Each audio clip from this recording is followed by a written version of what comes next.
धेरै धेरै धन्यवाद।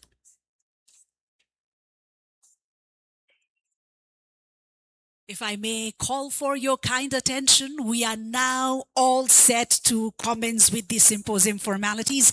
A very, very good morning to all of you. At the very outset, thank you for kindly bearing with us for your great, great, great presence, ladies and gentlemen. And yes, a very, very warm welcome to each and every one of you to the NCELL Business Presents Baahrakhari Golf and Economic Symposium in association with BYD and Kukuri. And this particular part is also supported by Johnny Walker, PhonePe, Nabil Bank, Global IME Bank, Bhatbatini Supermarket. We have Shikhar Insurance with us as well, Mataputre Bank, Himalayan Bank Limited, Carlsberg, Himalayan Bullion Company Limited, Nepal Lifetime Experiences. The symposium partners also are FNCCI, CNI, and NCC. At the very, very outset, we thank each and every individual and entity who have lent a hand in bringing this together and finding this opportunity to meet you all, greet you all, and set that momentum, which is so, so needed and reflected in your will and aspirations as well. We are really, really honored by the very gracious presence of very, very important dignitaries whose presence alone is going to shed a spotlight in the event that is already underway here at Gokarna Forest Resort, ladies and gentlemen. We're coming from a very, very eventful morning holiday, and this symposium is for sure going to add that extra impetus and momentum to the entire object with which Baahrakhari, along with its partners, have woven this event together. Thank you one more time to each and every one of you for your very invaluable presence here with us. We will be joined in by our chief guest, the Honorable Finance Minister, Dr. Swarnim Wagle, shortly.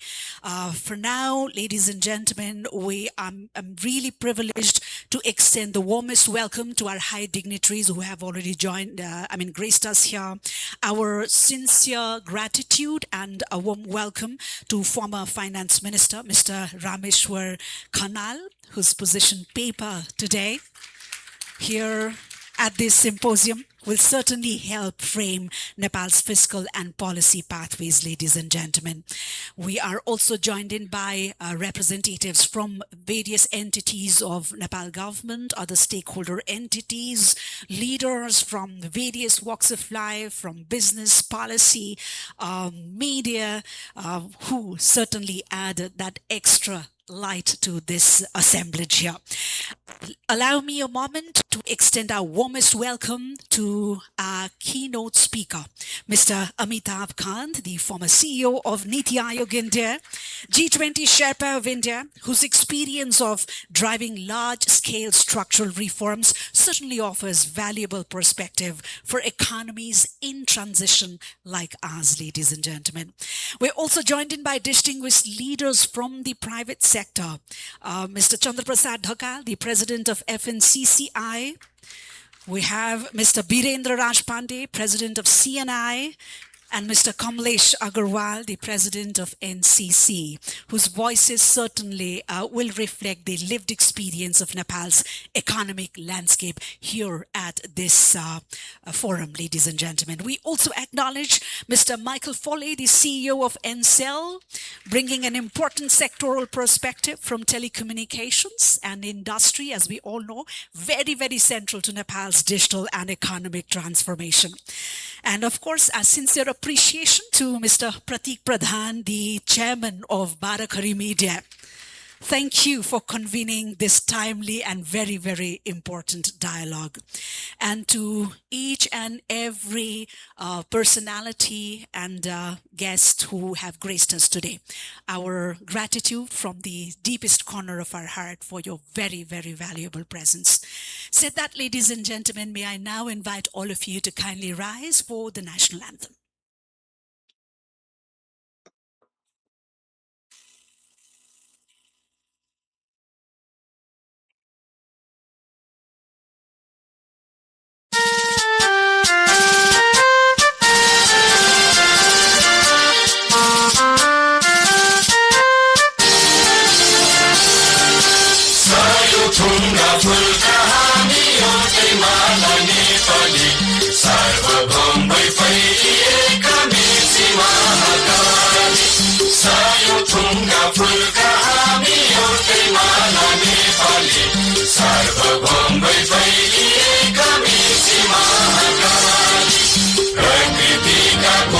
कोटि सम्पदाको अचल वीरहरूका रगतले स्वतन्त्र अचल ज्ञान भूमि शान्ति भूमि तराई पहाड हिमाल अखण्ड यो प्यारो हाम्रो मातृभूमि नेपाल बहु जाति भाषा धर्म संस्कृति छन् विशाल अग्रगामी राष्ट्र हाम्रो जय जय Nepal.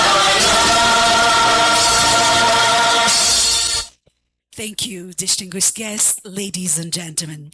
Standing before you is Shivani Thapa Bosnet, senior news editor with Nepal Television, and for me today is an opportunity and privilege to be steering you through the formalities of the symposium.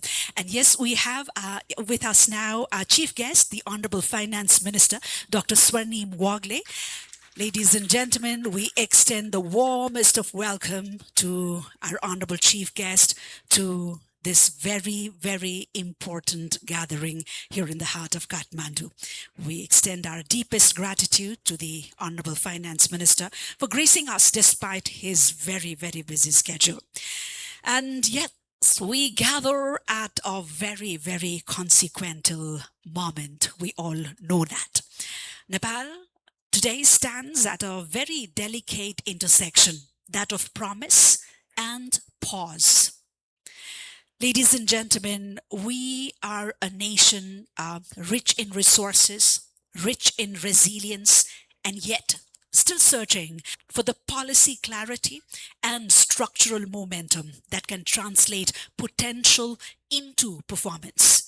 This symposium is designed or woven not to repeat what we already know, but it's an attempt from our side to challenge what we have accepted.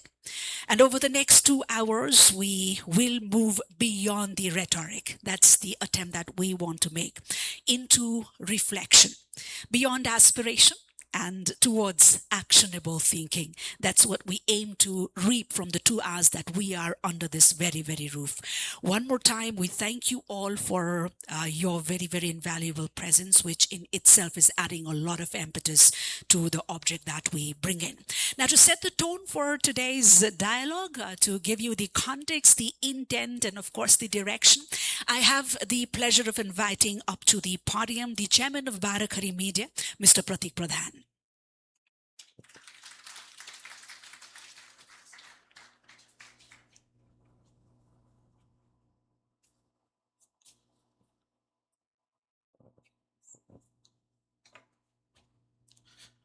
Good morning and namaste. First of all, I would like to thank all of you for coming here, and Honorable Finance Minister Dr. Swarnim Wagle, former Minister of Finance, Federal Affairs and General Administration, Mr. Rameshwar Khanal, Mr. Amitabh Kant, the former Niti Aayog CEO and G20 Sherpa and whatnot. He has many capacities. He has served in his country in many capacities. Mr. Michael Foley, NCELL CEO, Chandra Dhakalji, FNCCI Chairman, Virendra Rajji, CNI Chairman, Deepak Malhotraji, Acting Chairperson of Nepal Chamber of Commerce, and all of you distinguished guests, and all of you erudite persons who have come here to witness the symposium that is being addressed by our one national economic expert, Rameshwar Khanal sir, and our international visitor, Mr. Amitabh Kant sir. So I will be pretty brief to welcome you all here. This is our 9th edition of Baahrakhari Gulf and Economic Symposium. NCELL joined us from for 6th year to this year. And from last 6 years, 5 years, we have been doing this economic symposium. Doing the economic symposium along with the Gulf is a kind of a different kind of a mix. It's not an easy mix, but we have found that the people who are interested in Gulf are mostly people from the corporate sector and uh, the people who would like to know more about economy are from the academics and business people and everybody. But when we are bringing all of them together, it is a kind of a nice mix of the intellect and the game. Uh, First of all, I would like to now thank again to our Honorable Finance Minister, who, despite his very busy schedule, who has come here to participate as the chief guest of this program. And Mr. Amitabh Kant has been having lots of trouble coming up to here because yesterday when he was flying to Kathmandu, he was on hold for more than 1.5 hours. It took only 1 hour and 15 minutes to reach up to here. And when he was about to land, and the plane started taking rounds and rounds for 1.5 hours. So I'm so sorry for your trouble, but despite that, and then he was supposed to go for the mountain flight, and he was inside the car for 2 hours today morning, early morning, 5 o'clock. So much of pain. I'm really sorry, but despite that, your love for our country, and then you wanted to be with Nepali people and wanted to understand Nepali people and share your experiences with Nepali people. That is a great thing for us. Uh, this Baahrakhari Golf has become a regular event, and we are very, very thankful to all of our friends and all of our partners who have supported us all through to make it a nice program where we can discuss the economy. I don't have much of the things to say, but I would like to thank NCELL for being with us for so long. And then BYD and Kukuri. BYD has been with us for the last 3-4 years, and Kukuri is the second year, I believe, with Kukuri. And we also have many partners like Johnny Walker, PhonePe, Nabil Bank, Global IMB Bank, Bhat Batini, Shikhar Insurance, Matsapusri Bank, Himalayan Bank, Carlsberg, Himalayan Bullion Company Limited, and Nepal Tourism Board.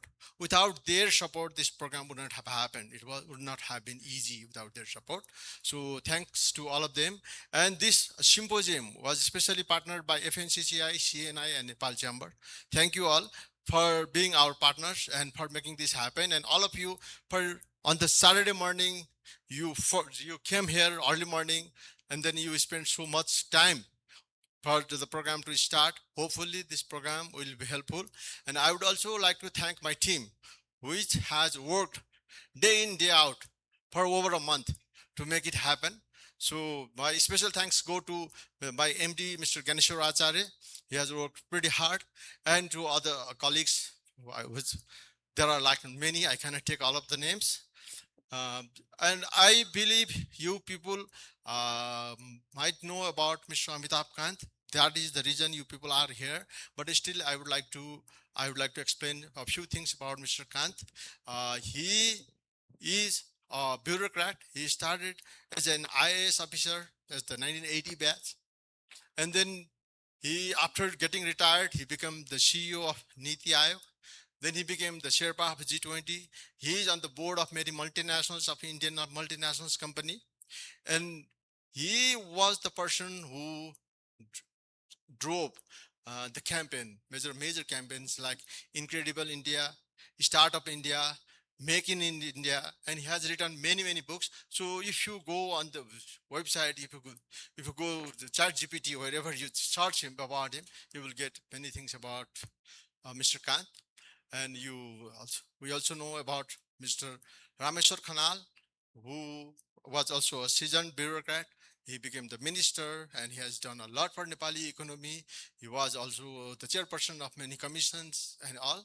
So I hope today we only have like basically 2 major papers, and our finance minister will be commenting on those 2 papers. I hope it will be fruitful for all of us for staying so long, waiting for the program to happen for so long. And I welcome you all and thank you all very much. Thank you. Thank you, Mr. Pradhan, for grounding us with purpose.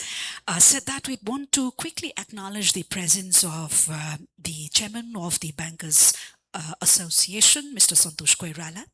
Also, we are graced in by the acting chairman of the Nepal Chamber of Commerce, Mr. Deepak Malhotra, the CEO of the Nepal Distillery, Mr. Ramesh Krishnan. We are really, really grateful for your gracious presence here, and the chairman of Nepal Golf Association, Mr. Tashi Ghale. Very warm welcome to all of you amidst all the distinguished personalities and the prominent people who are gathered here. Set this, ladies and gentlemen, before we move into the policy projections and the perspectives, we take a moment to recognize a form of leadership that has often quietly but has shaped outcomes at the highest global level. Today, we, as you are already aware, we're joined in by Mr. Amitabh Kant, the former CEO of Niti Aayog, who served as India's G20 Sherpa. Now, for those who are less familiar with the term, Sherpa in this context is the personal representative of a national leader entrusted with negotiating, building consensus, and preparing the ground for decisions among the world's largest economies. And in many ways, they are architects behind the summit, ensuring that when leaders meet, progress is already within reach. And perhaps it is perhaps most fitting that here in Nepal, the home of the original Sherpas, whom we're so proud of, the term comes full circle. Just as our Sherpas guide, climbers to the summit, global Sherpas guide nations towards collective outcomes. So to mark this very, very powerful symbolism, may I take this privilege of inviting on the stage our Everest Sammitya Sherpas, joined in by the chairman of Gokana Forest Resort, Mr. Sonam Sherpa, to kindly come up on stage as we prepare to extend the Sherpa felicitation to Mr. Amitabh Kant. Sonam Sherpa-ज्यू र शेर्पा समितियर्सहरूलाई म कृपया स्टेजमा आइदिनु हुन अनुरोध गर्न चाहन्छु। उहाँहरू अघि नैदेखि यो क्षणको लागि अत्यन्तै आतुर भएर पर्खिरहनु भएको छ।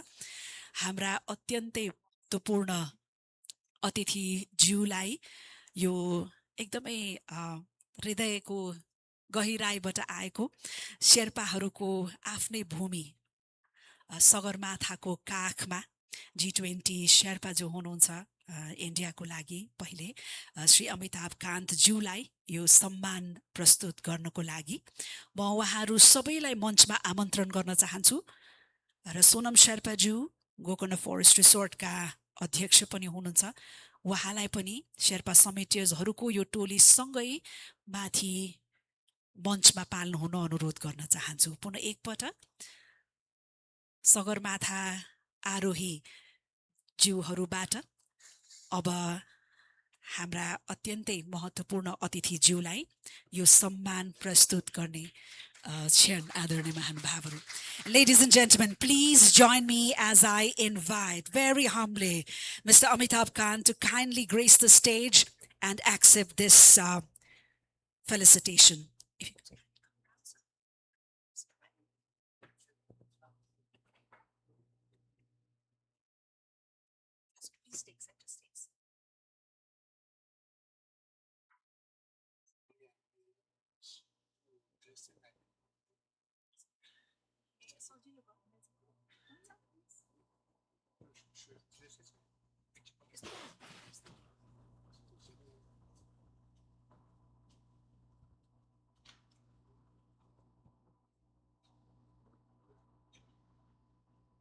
They've prepared a very, very warm gesture for Mr. Kant, making a presentation of the Sherpa attire.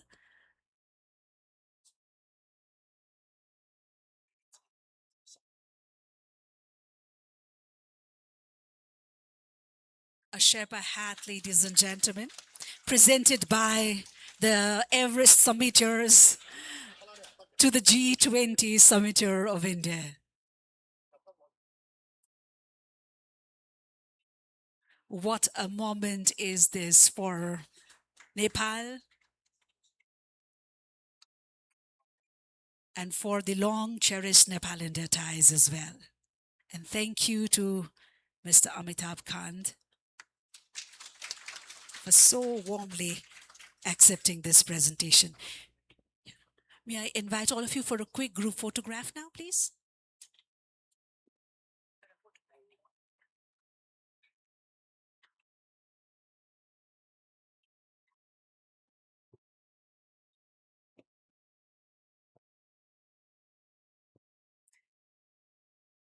Thank you. Thank you so, so much. And this is, we believe, more than a gesture, ladies and gentlemen, a meeting of two worlds.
This certainly was more than a gesture, ladies and gentlemen. A meeting of two worlds, endurance and diplomacy, certainly. Parvat meeting with policy, and extending felicitation and gratitude to the Sherpa spirit in the very, very, truest of Nepali traditions. Said that, ladies and gentlemen, from symbolism, we now move or come down to the reality, and we will now be, listening to the voices that operate in the front lines of of Nepal's economy. Those who experience policy not as theory but as friction or facilitation. May I now invite up on the podium, first and foremost, the president of Nepal Chamber of Commerce, the acting chairman of Nepal Chamber of Commerce, Mr. Dikesh Malhotra.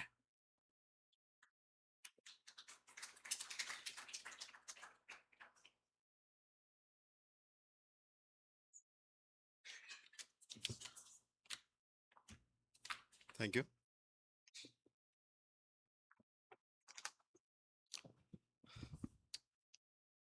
Esteemed host, Mr. Pratik Pradhan, Chairman Baahrakhari Digital Media News, respected Chief Guest, Honorable Finance Minister Dr. Swarnim Wagle, distinguished keynote speaker Amitabh Kant, Sherpa of G20 Summit 2023 in India, and former CEO of Niti Aayog India. Special guest Rameshwar Khanalji, former Finance Minister, CEO of NCELL Michael Foley, President of FNCCI Chandra Kanjo, President of CNI Mr.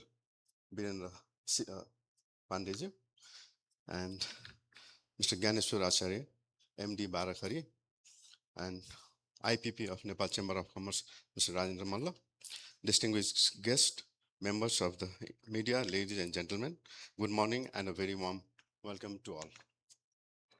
It is truly a pleasure and privilege to be a part of Baahrakhari Golf Economic Symposium. I would like to congratulate Baahrakhari Digital News for completing a remarkable 10 years of impactful journalism in today's fast-changing media landscape.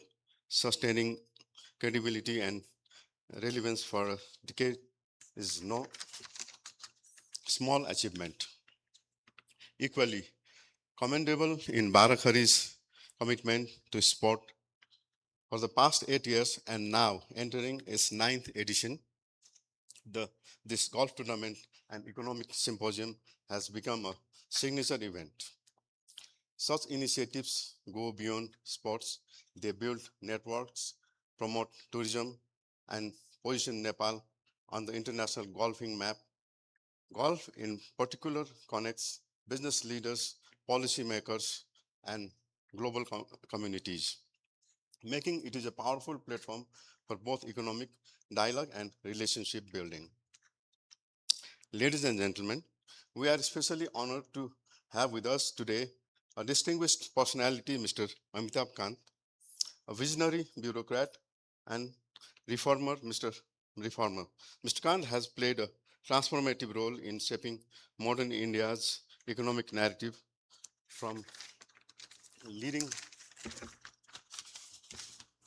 the globally recognized Incredible India campaign to driving flagship initiative like Make in India and Startup India. He has constantly championed innovation, entrepreneurship, and investment. His role as a Sherpa for the G20 Summit 2023 further highlights his global stature and strategic leadership. His experience and insights are invaluable, not just for India, but for the entire region. I firmly believe that personalities Mr.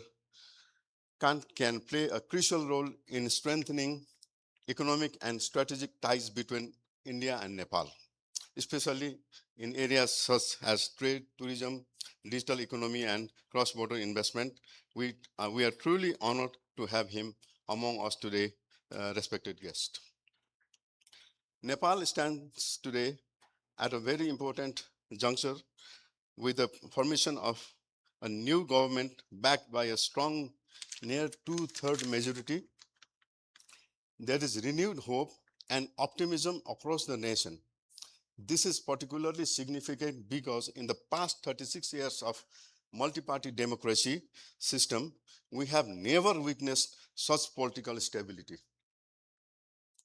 Frequent changes in government have often slowed down our development journey. However, this time there is a strong belief that the present government will complete its full tenure, ensuring continuity in policies and long-term planning. Stability is the foundation of economic growth, and with stability, we can build investor confidence, accelerate reforms, and achieve sustainable development.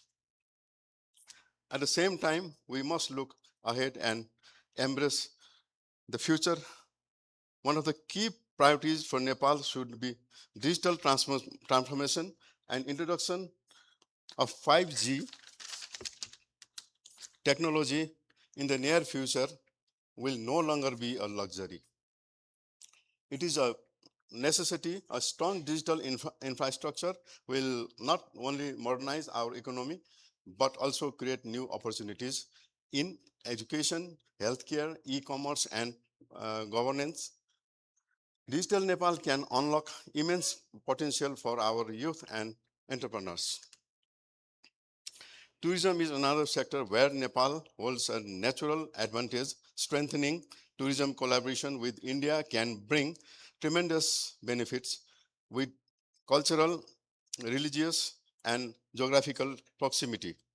Nepal and India together can create integrated tourism circuits that attracts millions of visitors. Initiatives in connectivity, infrastructure, and promotion will play a vital role in this regard. Furthermore, one of our biggest challenges remains employment generation. Every year, hundreds of thousands of youth Nepalese seek opportunities abroad. While remittance support our economy, it is equally important to create jobs within Nepal. This requires investment in industries, support and startups, skill development, and business-friendly environment. And this brings me to a very important point.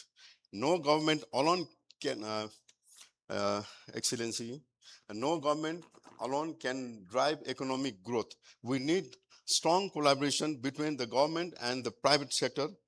Policy must be private sector friendly, encouraging investment, innovation, and entrepreneurship. When public and private sectors move forward together, the nation moves forward. In conclusion, events like the Baahrakhari Golf and Economic Symposium are not just gatherings. They are platforms for ideas, dialogue, and partnerships. They remind us that progress requires collaboration across sectors, media, government, business, and international partners. Once again, I congratulate Baahrakhari Digital News for their outstanding contribution over the past decade and for organizing such a meaningful event. I extend my best wishes for the continued success of this tournament and economic symposium in the years to come. Thank you all for your kind attention. Dhanyavad.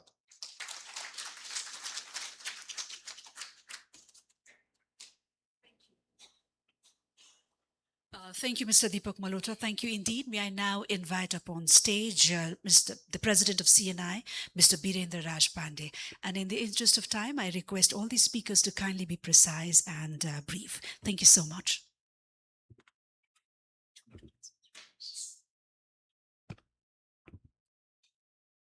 Thank you.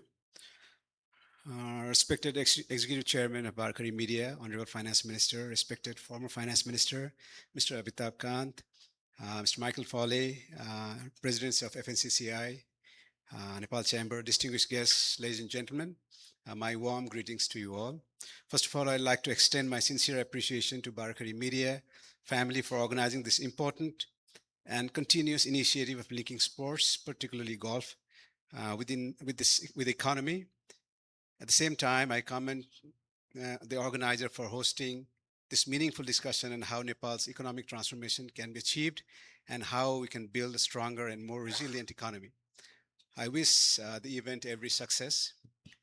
Honorable Finance Minister has recently presented a comprehensive overview of the country's economic situation. Therefore, rather than reiterating the current status and challenges, I'd like to briefly highlight some of the key measures that are necessary to address the issues seen in our economy. Following a public movement that strongly demanded good governance, corruption control, and transparency in public institutions, as well as broader economic and social development, the country has now secured stable government through election. Unlike the past, where parliamentary arithmetic often dictated instability, we now have a government with continuity. The private sector has long called for such stability, and we are optimistic that this will also bring consistency in economic policies. We are equally hopeful that there will be positive changes in laws and attitude that facilitate investment expansion. It is now essential to create an environment that encourages the private sector and investors who have been in a wait and watch mode to actively invest and expand. Today's need is not just verbal assurance, but building trust through actions. In Nepal's current legal framework, there has been a tendency to detain entrepreneurs first and hear them later. Even in cases of general economic offenses, provisions of detention have created fear among industrialists and discouraged open investment expansion. CNI has been consistently advocating to reform such legal provisions so that businesses related issues are treated under civil liability rather than criminal liability.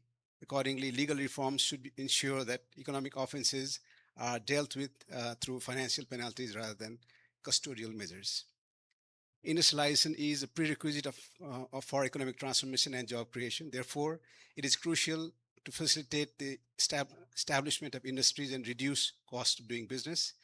A key step would be to ensure custom duties, raw materials, and used for production at least one level lower than those finished goods. Furthermore, its differentials could be increased to 2 levels or at least 10% as demanded by industry. It would significantly support domestic industrial growth. All public services, service delivery system, and procedures should be made fully digital, faceless, contactless, and paperless. A single window system based on digital platforms should be implemented effectively to provide simple and efficient services to industries. It is now an opportunity to enter into a second phase of economic transformation. For this, comprehensive tax reform is essential. The current system of multiple and complex taxes should be streamlined into limited number of taxes. Tax collections should be unified through single system, and revenue should then be distributed across different levels of government accordingly. Outdated and irrelevant laws that hinder economic development must be repealed, amended, or replaced. Although the government of Nepal has made reforms in some laws over time, significant gaps remain. CNI has already submitted a list of such laws along with recommendations to the government. Key areas of such reforms include advance payment guarantee laws, payment security laws, and integrated intellectual property legislations, among others. Honorable Finance Minister, we must build prosperous nation within our own generation. For this, the government must provide a policy and legal facilitation to private sector. The approach should be encouraging rather than restrictive. Regulations should be effective but not controlling to the extent that discourages enterprise. With this vision, the Confederation of Nepalese Industries has currently in a final stage of study aimed at transforming Nepal's economy, currently around $45 billion, into a $100 billion economy.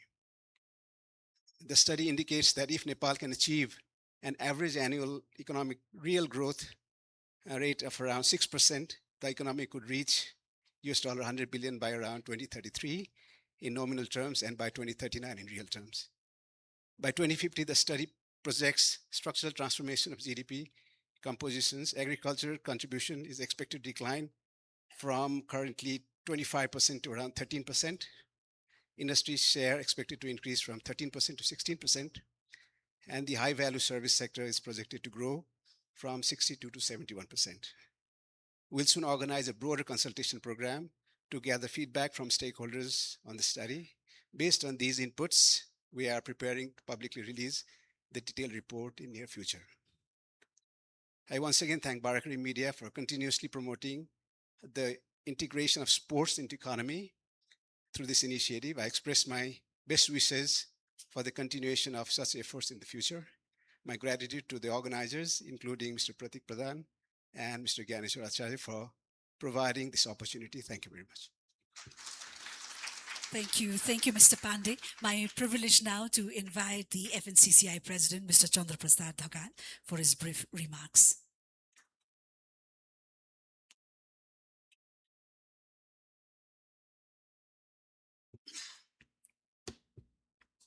Thank you, Shivaniji. Chairman of this program, Mr. Pratik Pradhan, Chief Guest, Honorable Finance Minister, former Finance Minister, distinguished business leader from the private sector, distinguished guest, ladies and gentlemen, good morning. I am very pleased to be here today at this important economic symposium organized by the Baahrakhari.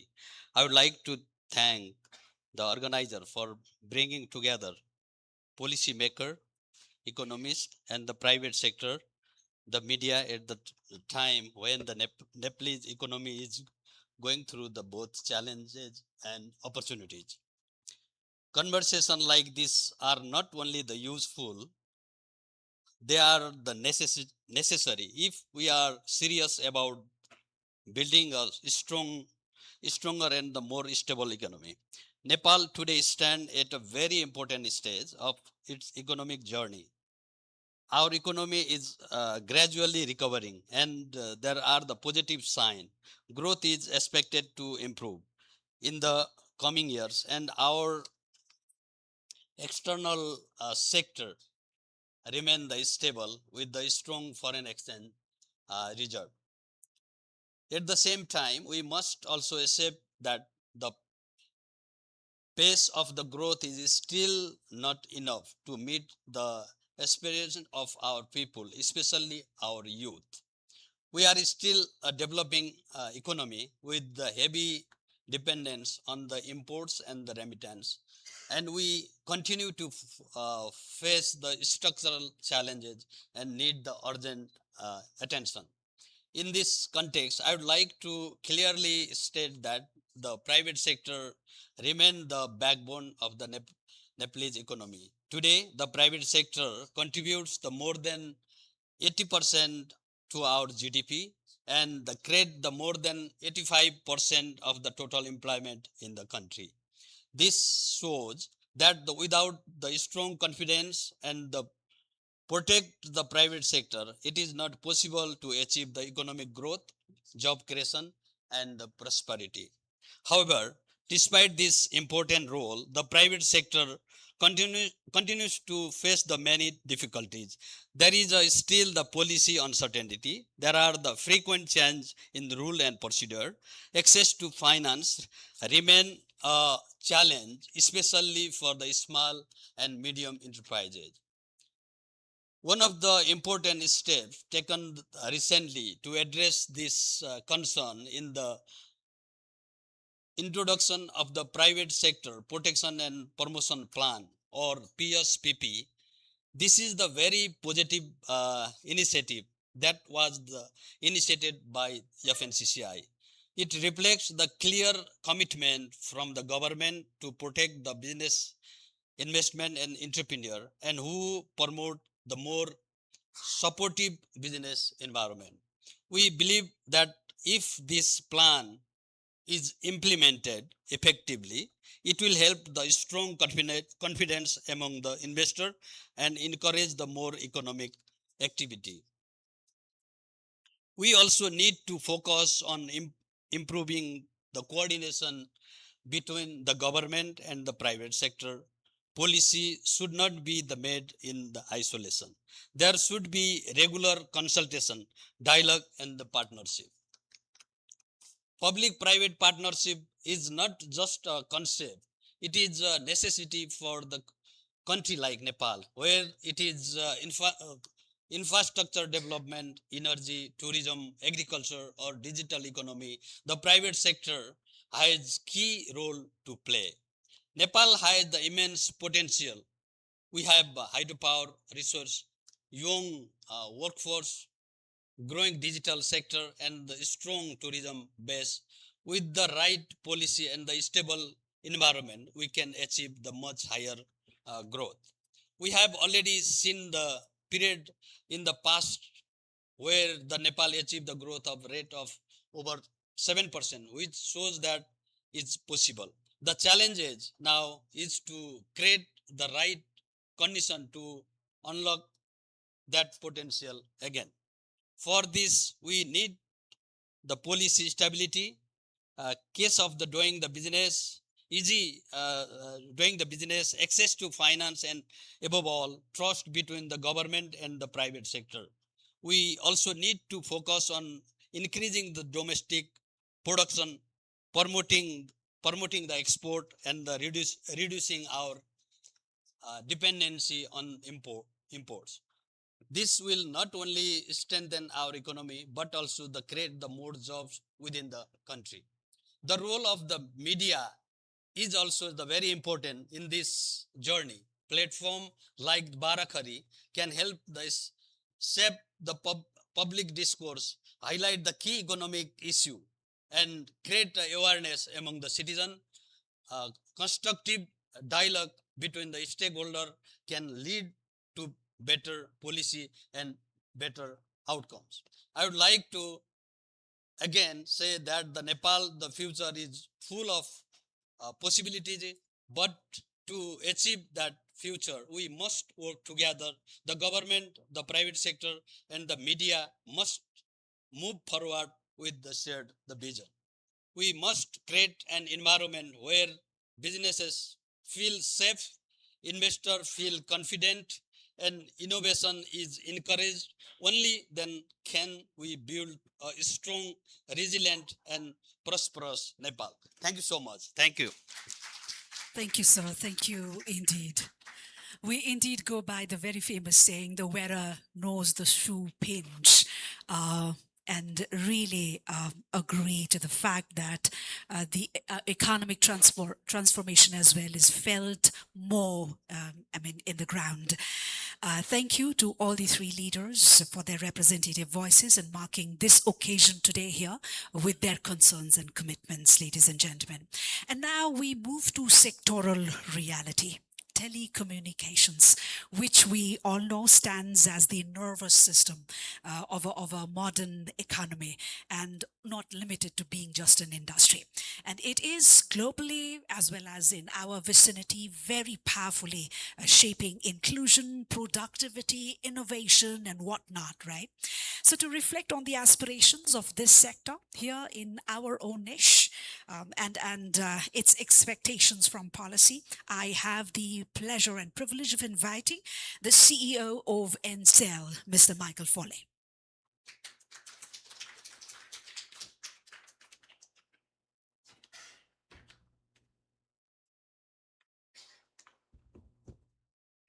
Honorable Chief Guest, Minister of Finance Wagle, former Minister of Finance Kanal, all the elected representatives here today, distinguished keynote speaker, Mr. Kant, members of the diplomatic, business, community, FNCCI, CNI, NCC, distinguished guests, colleagues and friends, namaskar and good morning.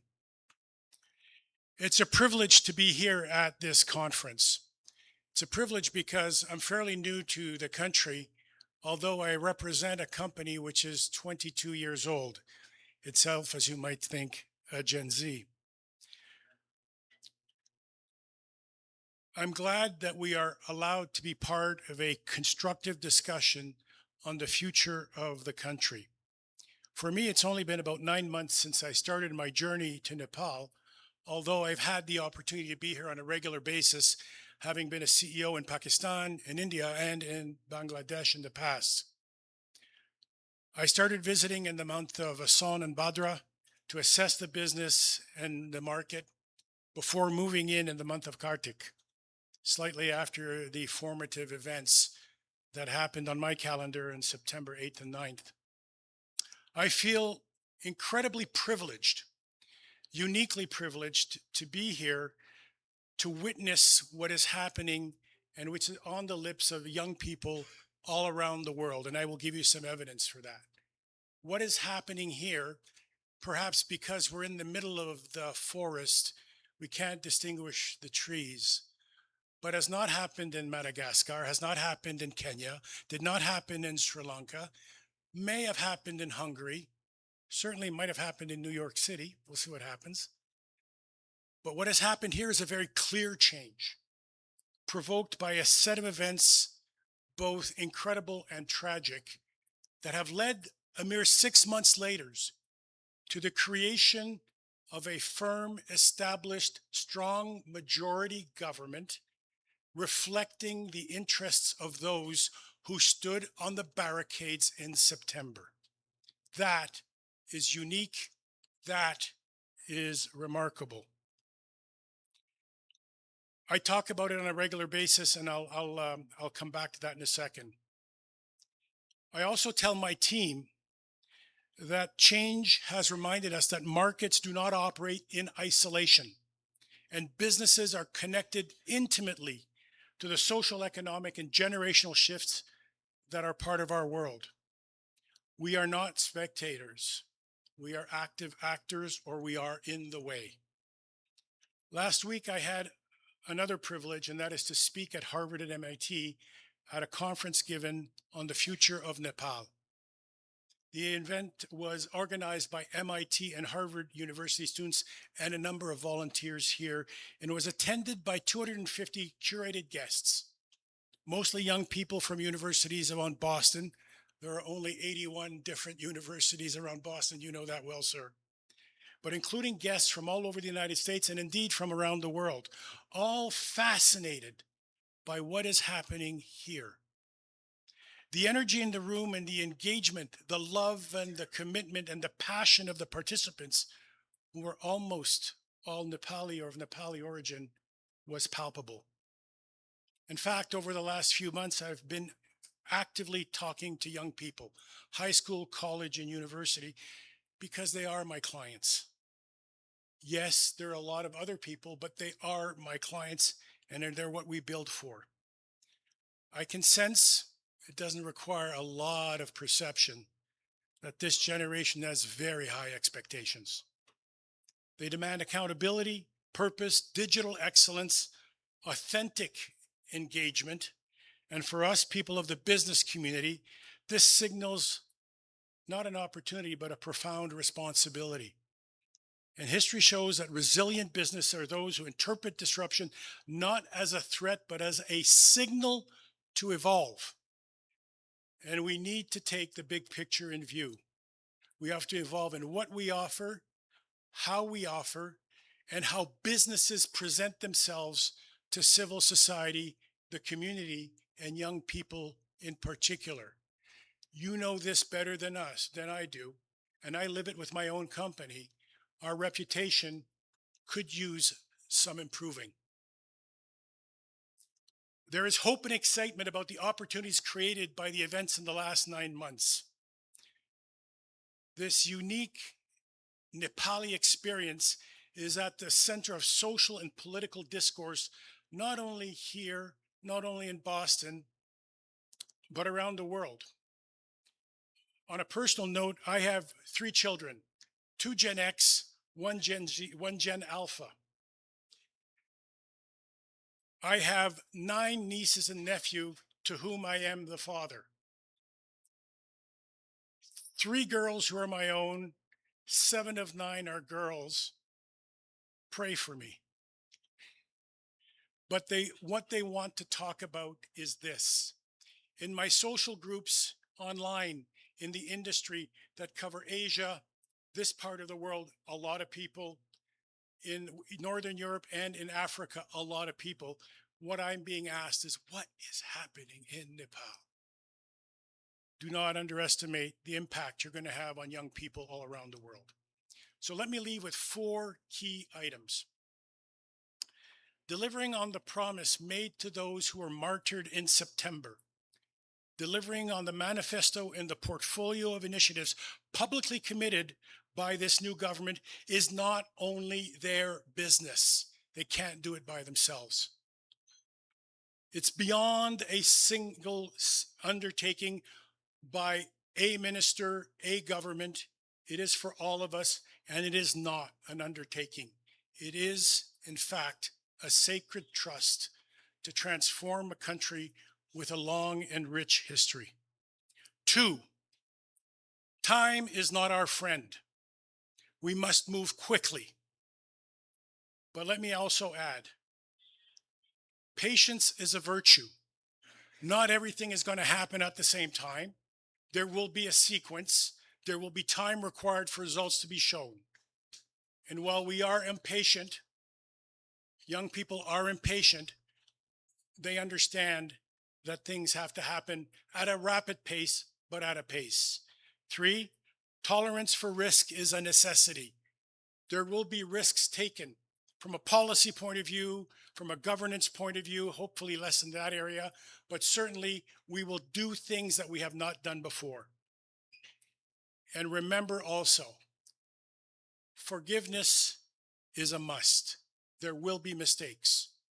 And before we jump all over people for every little mistake, let's make sure that we think about the bigger picture.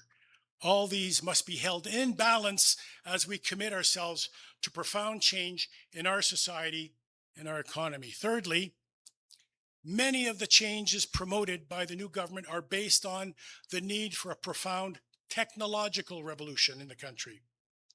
A simple review of the 100-point plan or any one of the lists that have been created in terms of activities that need to be done in the short term makes it clear that we need to address the deep technology debt that exists in Nepal today.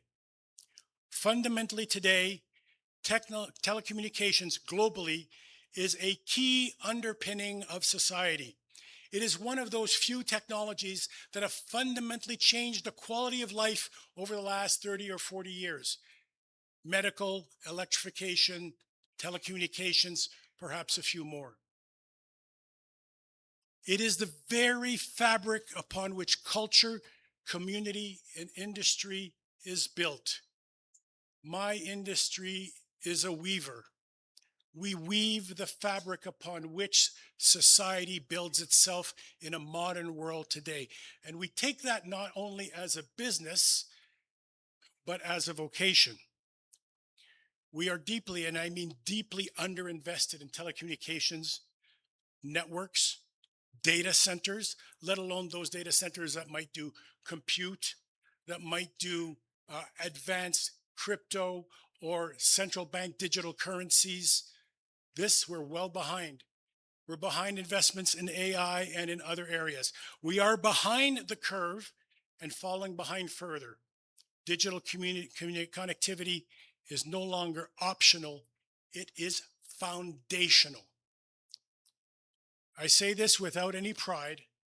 In fact, I say this with humility. Nepal operates a relatively poor 4G network, with millions of customers still on 2G devices, while the rest of the world, including your country, sir, is now thinking about 6G. The vendors who are pushing us in this direction, Nokia, Ericsson, and the friends in the room here, Huawei and ZTE, are all pushing us to think towards that future. And we have not even at the starting line. For a country like Nepal, with its unique gift of geography, both in topology and in location, and its population, the digital economy represents the historic opportunity to leapfrog traditional barriers and to move quickly into the next phase of its existence. A level of speed and change that perhaps this millennia-old society has not seen. Our own agenda and our ability to attract FDI to this country is significantly contingent upon building out the digital infrastructure needed to make a competitive offer to foreign investors. investors. I've done this in Pakistan, in Bangladesh, across French West Africa, and Kenya. There is no more Darwinistic economic activity by companies and countries than in deciding where they're going to put their money. And we need to have a strong offer. And while we might pat ourselves on the back for the things we do well, we're not quite there yet. Fourth and finally, my own company, NCELL, benefits from a very healthy balance sheet. Our debt to EBITDA ratio is 0.7. Very healthy cash flows. We are prepared and we are ready to raise very significant amounts of capital to address a significant part of the technology debt in our networks and to build new capabilities. You may have noticed, some of you, that we've already published open calls for data centers up to 250 megawatts, gigabit fiber to the home services, and we'll follow shortly with a standalone 5G network. Don't settle for second best. Not a non-standalone, but a standalone 5G network to deliver the true promise of 5G to our customers. We're in active discussion with partners who have now approached us since the election from Asia, Europe, and America, who are now prepared to consider entry as suppliers or partners with us in Nepal. These are long-term investments that do require a nod from our regulator and our government before we proceed fully. But we are ready to commit. We're structured to do so. At NCELL, we will nevertheless continue to invest in expanding our networks. And in order to fulfill our needs, without thinking about the very large scale data centers, we will likely have to invest $200 to $250 million once we receive the necessary approvals. We've already applied 3 times for a 5G trial spectrum. We see ourselves for a long-term partner in Nepal's digital transformation. As one of the largest, if not the largest, I'm not going to argue that one, FDI company in Nepal, we've consistently believed in the country's long-term promise. Over the last 2 decades, we've made significant investments in infrastructure, establishing connectivity, but there is so much more to do. We have tens of thousands of educational institutions that don't have data connectivity. We need to fix these kind of problems. Small businesses and foreign direct investment will play an immense, if not determining role in delivering the 7% year-over-year growth planned by the government. Our role as a technology leader is twofold, and this is important. Build the rails for economic growth and champion foreign direct investment here and abroad in cooperation with our embassies and our trade officials. Foreign investors already in the country are the best and most credible ambassadors for attracting other businesses into the country. Back to the young people I met in Boston. Honorable Minister, I know your responsibilities precluded your presence in person, but you did make a presence. And as you said, you could only see the back of our heads because the camera was behind us. But the smiles on the faces of young people as you were speaking was heartwarming. We've already started planning next year's event, and we hope by hook or by crook to find a way to get your presence there. I know that you're a distinguished alumni of Harvard. I know you wanted to be there, but I got to tell you, you energized the room like few others can. I challenged the young people in the room to come back to Nepal and to imagine what would happen. Just imagine, close your eyes and imagine if 1,000 of these young graduates, the best from the Ivy Leagues, Nepalis who love and are passionate for their country, came back and each of them created a business with 100 employees each. The 7% goal becomes a low bar. It becomes a low bar. So this depends on us. It doesn't depend on the minister. He's going to help. He's going to do the things he needs to do, but it depends on us in business to let these young people come back and to give them something to do. Economic transformation is not the result of a single policy or a single investment. It's a result of sustained collaboration. And I call on the industry groups to think about it that way, the bigger picture. Yes, we talk about this problem and this regulation, but the bigger picture is to bring Nepalis back here with their skills and their money. We are proud to support platforms like this, and I gotta thank you for this wonderful possibility. I want to thank you for giving me a little bit of your time today. It was Mother Nature was really messing with us today because we could be golfing. But this room is full, the next room is full, and there's people outside. I think that speaks to the commitment, the love, the engagement, the passion you all have for the country and its future. Thank you. Dhanyabad.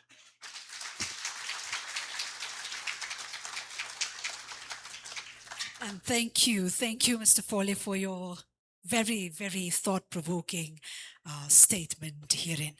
And on a lighter note, I think I do not want to let go of the moment to extend our compliments to Mr. Foley for looking more Nepali than many of us in the room, right? Thank you indeed. Said that, allow me to steer you further on. The next segment grounds us further in practicality, ladies and gentlemen, because while global lessons inspire, domestic realities ultimately decides the outcomes, right? So to unpack Nepal's fiscal architecture, investment climate, and then there are structural constraints that we deal with every day, we turn to one of the country's most seasoned economic minds. The former finance secretary, also a former finance minister. He has been at the center of Nepal's public financial management and reform processes and bringing both policy depth and implementation experience. Please join me as I invite up on stage former finance minister, Honorable Mr. Rameshwar Khanal, to present the position paper.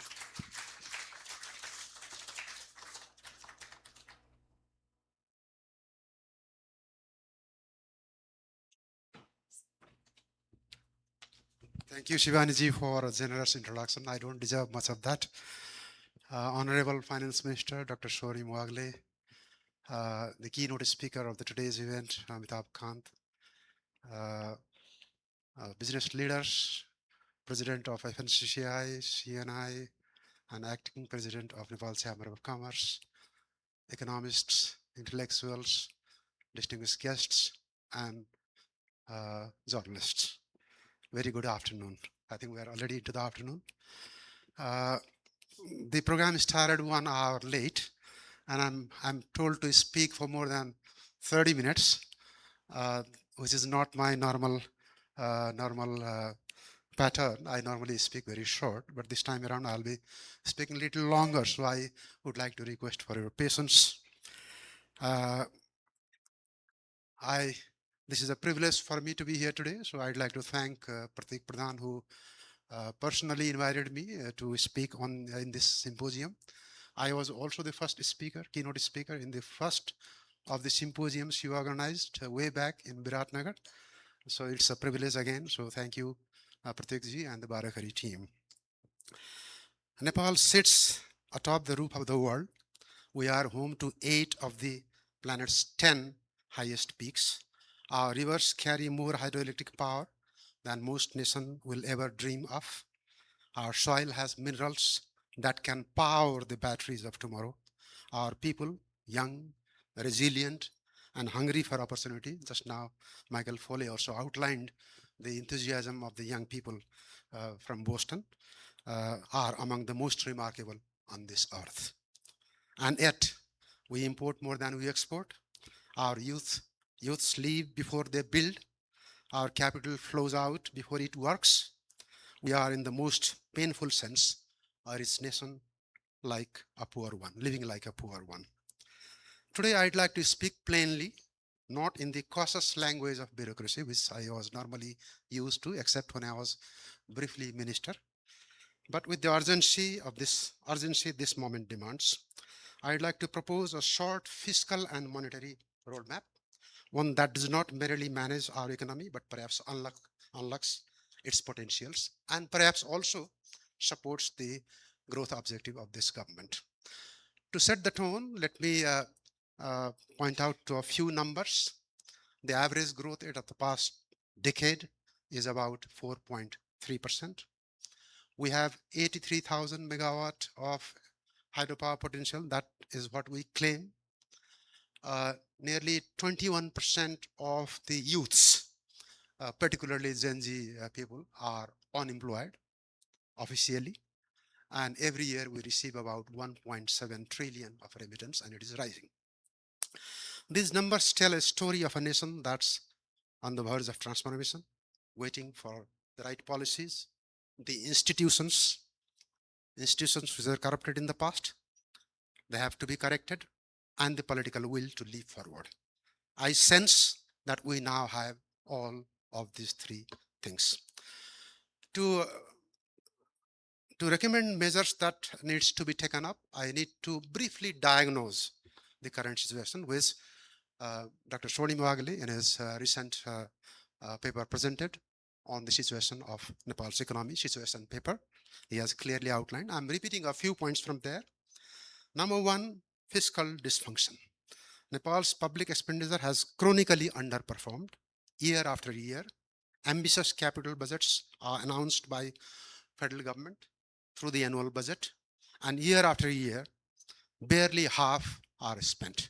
The average for the last 4 years was below 55%. Subnational governments are no different in the execution of the capital expenditures. Low budget absorption is not a minor technical issue. It is a structural failure that leaves highways dilapidated, bridges unbuilt, power lines incomplete, and hospitals half constructed. Our revenue mobilization as a share of GDP remains thin, although it is highest, fortunately, among South Asian nations, around 19%, which is very high, but it is thin because our public expenditure burden that we created in the past has been very high. We are over-reliant on import duties and value-added tax, both of which fluctuate with remittance inflows, creating a pro-cyclical fiscal policy that amplifies booms and busts rather than smoothing them. That is the biggest problem for our fiscal side. On the monetary misalignment, we have maintained Nepal's peg to the Indian rupee for decades. This provides comfort. This provides import price stability. But it also surrenders an independent monetary policy tool. When our economy needs a different interest rate than India's, we cannot provide it.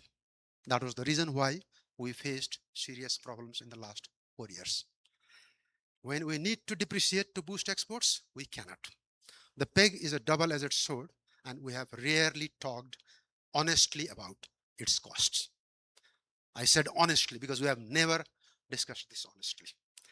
Third, credit market failures, which is evident now, evidence is talking about. Nepal's banking sector is liquidity driven, but not productivity driven.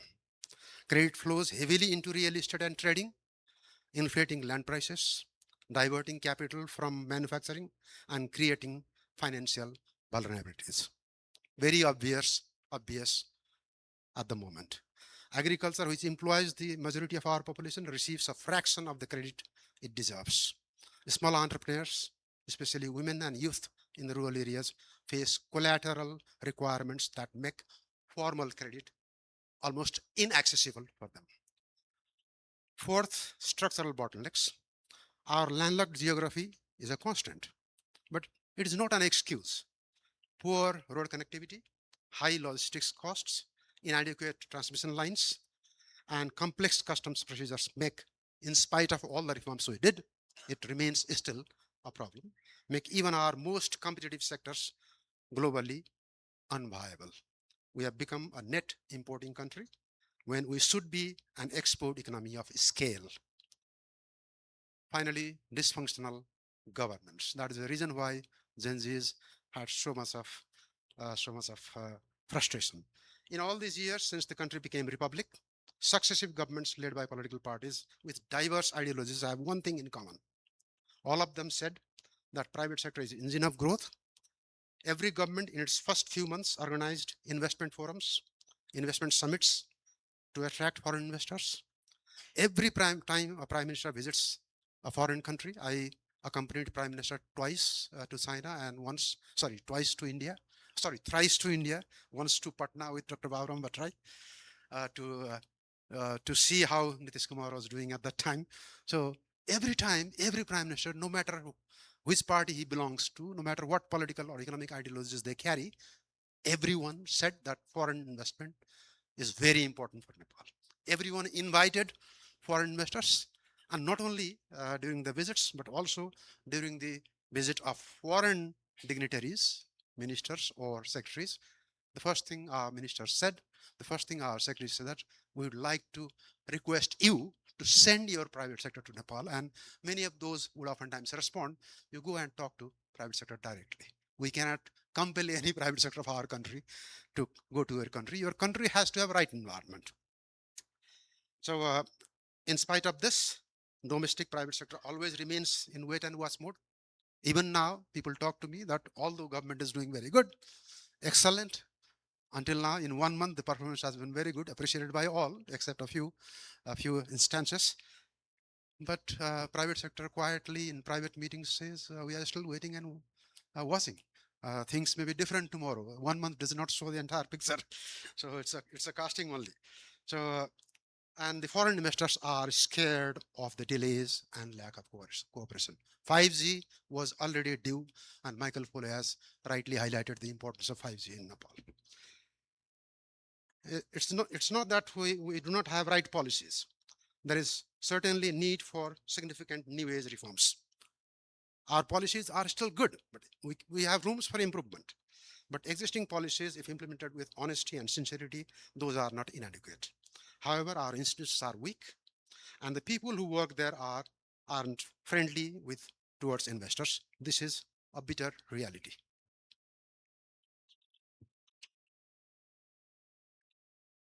So in this context, I am presenting a brief outline of what really we should do on the fiscal, on the monetary side. I will not be touching upon all the economic sectors. The first one is Nepal must dramatically increase productive public investment, not just budgetary allocations, but actual disbursement.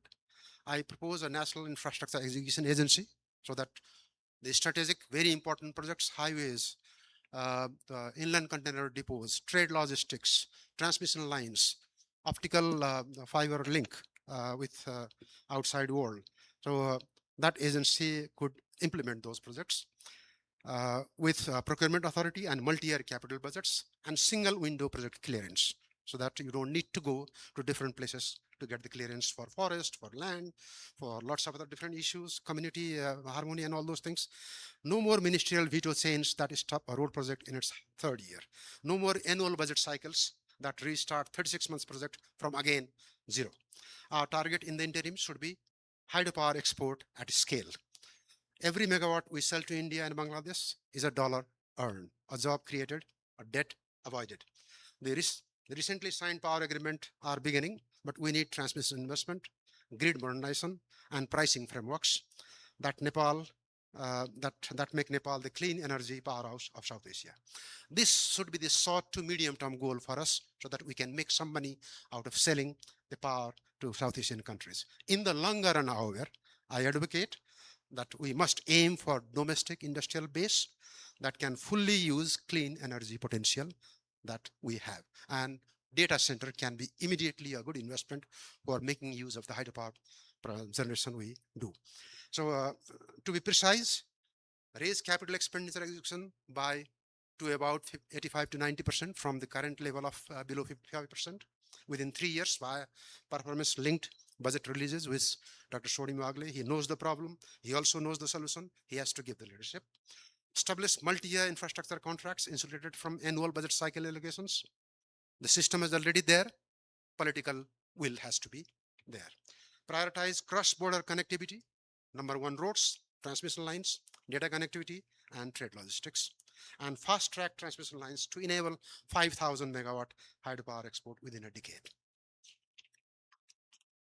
Second, on the revenue transformation, we cannot build a 21st century economy on a 20th century tax base. Nepal must expand its direct tax net, not by squeezing existing taxpayers harder, but by bringing the informal economy into formal one. There is an estimate that around 40% of the economy is informal. We can formalize it. Digital payment infrastructure, mandatory PAN linkage, and simplified presumptive taxation for small businesses are not radical ideas. They have been implemented elsewhere with good results, and they are proven tools used by our regional peers. Property taxation is our most underdeveloped revenue source. Although it goes to, most of it goes to the subnational government. Land in Kathmandu Valley is among the most expensive in South Asia, perhaps expensive compared to many advanced countries as well, relative to income. Yet it is taxed at rates that are almost laughably low. A land value tax reform would simultaneously raise revenue, discourage speculative landholding, and free up urban land for productive use. So, to be precise, I have 5 points. Expand the personal tax base through digital income verification. Target a 30% increase in direct tax payment amount within 3 years, which is possible, which should be possible. Introduce a progressive land value tax in urban municipalities. Ring fencing proceeds for local public services so that people see benefit from those taxes. Reduce distortionary custom duties on capital goods and industrial inputs. That is going against the concept of creating manufacturing base. Our manufacturing companies are weaker because they have to pay higher custom duties on raw materials and intermediary materials. Launch a national resource dividend framework. Royalties from hydropower, from telecom, from minerals and tourism that can feed into the public wealth fund. So public wealth fund, which can be used to invest in infrastructure, can come from these dividends. Digitize VAT compliance, which is already in the pipeline, end-to-end to reduce evasion and refund fraud. Third one, fiscal federalism. Nepal's fiscal federal structure is young. Provincial and local governments have constitutional mandates, but too often lack fiscal capacity, technical expertise, and accountability framework to fulfill those responsibilities. Intergovernmental transfers that arrive late, earmarked for activities provinces did not choose, so we rely excessively on conditional grant. Stifle innovation, because when it is earmarked, you stifle innovation. The problem is further exacerbated by ad hoc in-year budget cuts by federal government, which was started 2 years ago, and provincial government and local government are pretty uncertain how much of the budget will be cut in the middle of the year. I also had to do it because the law was prepared that way, and many of my legal secretaries advised me not to deviate the legal provision, so I couldn't do it. I call for a results-based fiscal transfer system to local government and provincial government that meet health, education, and infrastructure delivery benchmarks. Those that cannot manage funds should receive technical assistance and not punishment, but partnership. Currently, what happens? There is a system of giving this kind of grant, but the municipalities or provinces which underspend are again penalized next year by budget cut. That is not the right way. The final one on the fiscal side is strategic debt management. Nepal's public debt is currently manageable as a share of GDP. It's around 45%, but the composition matters. Composition matters enormously. In recent years, government successfully argued and secured budget support loans. I think Dr. Wagle also is in favor of budget support. I see a very big demerit in the use of budget support because it gives the kind of flexibility that the government may run the risk of using it in least productive and the sectors where returns are not adequate. So that flexibility was good only when government was disciplined. But the government invariably becomes indisciplined. Therefore, I recommend that from now on, we should rather think of having project-linked concessional finance tied to clear deliverables so that the money we receive, which has to be refunded in the future from out of taxpayers' money, the future taxpayers will pay, gives us deliverables that can provide a return and reduce gradually the budgetary support component. We must reduce dependence on expensive domestic borrowing that crowds out private credit, which Dr. Wagle has repeatedly said that we should not do anything that crowds out the private investments, and we must build a sovereign credit rating which we lack to access international capital markets on our terms rather than donors' terms. So in that sense, I have three precise points. One, publish a medium-term debt strategy, which has been begun, fortunately, updated annually with parliamentary oversight. It is not under parliamentary oversight now. It has to be presented to parliament so that the parliament knows, the sovereign people know that what is the debt strategy of the government. Pursue a sovereign credit rating to enable panda or samurai bond. I say panda or samurai because China now is flush with money, and Japanese also have money going outside for investments. Why don't we bring those monies to Nepal for investment in our infrastructure? Replace blanket subsidies with targeted transfers. On the monetary side, we must talk about exchange rate anchor. The Indian rupee peg has served Nepal's price stability well. I have already said I am not advocating its abandonment immediately, but I am advocating an honest national conversation about managed exchange rate flexibility. That can be in the form of managed float or crawling peg over the medium term. As Nepal's export basket diversifies beyond India into hydropower, minerals, tourism receipts, potentially digital services, which is growing now, we need the exchange rate to serve our economic structure, not just India's monetary policy cycle. We are currently serving India's monetary policy cycle. A crawling peg or managed float backed by adequate foreign exchange reserves. This is the right time because we have now the highest foreign exchange reserve in history.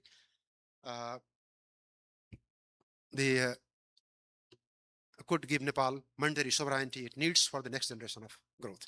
This is a 5 to 10 year conversation, but it must begin now. And I chaired a high-level economic surveillance commission, and our report also advocates that we must move to crawling peg or managed peg over the period of next 3 years. Then as we diversify our export, increase exports, then we can move to fully flexible exchange rate regime. Next, the redirection of the credit. Nepal Rashtra Bank's priority sector lending mandates are a step in right direction, but oftentimes their implementation is very weak, with banks gaming definitions, parking paper compliant loans. Santosh Koirala should not be unhappy. This is what is happening. The reality is, this is the reality.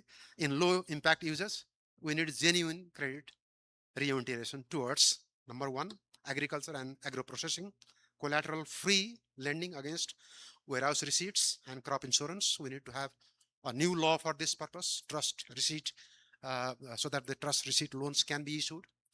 Currently, the law is inadequate, learning from India's Kisan credit card model. Manufacturing SMEs, a dedicated credit guarantee fund, government backed to de-risk first generation entrepreneurs. Green and hydropower projects, blended finance without windows that combine NRB refinancing at subsidized rates with commercial tranches. Real estate macroprudential tightening, and finally disaggregated credit reporting. Currently, the credit reporting masks the nature of the credit given by banks, so that the policymakers are oftentimes misled by how much credit is going to agriculture. So there is a misuse. Next, the financial inclusion at scale. Over 40% of Nepalis remain unbanked and underserved for formal finance. This is not a social welfare. It is an economic efficiency problem. Every farmer who borrows from money lender at 36% instead of a bank at 10% is a productivity loss. Every remittance sent through informal channels is a fee that drains household savings. Nepal must accelerate its digital financial infrastructure, interoperable payment systems, which currently we lack. There is no international gateway, mobile banking, digital identity linkage, and agent banking networks in remote districts. The goal should be every Nepali adult with a bank account and a mobile wallet within 5 years. Yesterday, Amitabh Kantji was making a brief speech, and he highlighted the importance of digital payments and how he was able to make payment in the last 5 years without taking his wallet out. Everything digital. That's what Nepal should look for. Let me be clear. Fiscal and monetary policy are necessary but not sufficient. No central bank can build rule of law. No finance ministry can create trust between citizens and institutions. For our economic roadmap to work, we need 3 complementary reforms. First one is investment climate reforms, where different ministries need to have their policies right. Ministry for tourism, Minister of Tourism; for industries, Ministry of Industries; for hydropower, Ministry of Energy. Cut the average number of days registering a business from 17 plus currently to about 5 or less than 5. Why not online registration like Estonia does? Streamline environmental clearances without weakening standards. Create a single investment window for foreign direct investments. One desk, one answer, one timeline. Not like the one window, but many doors in the past. Second, human capital investment.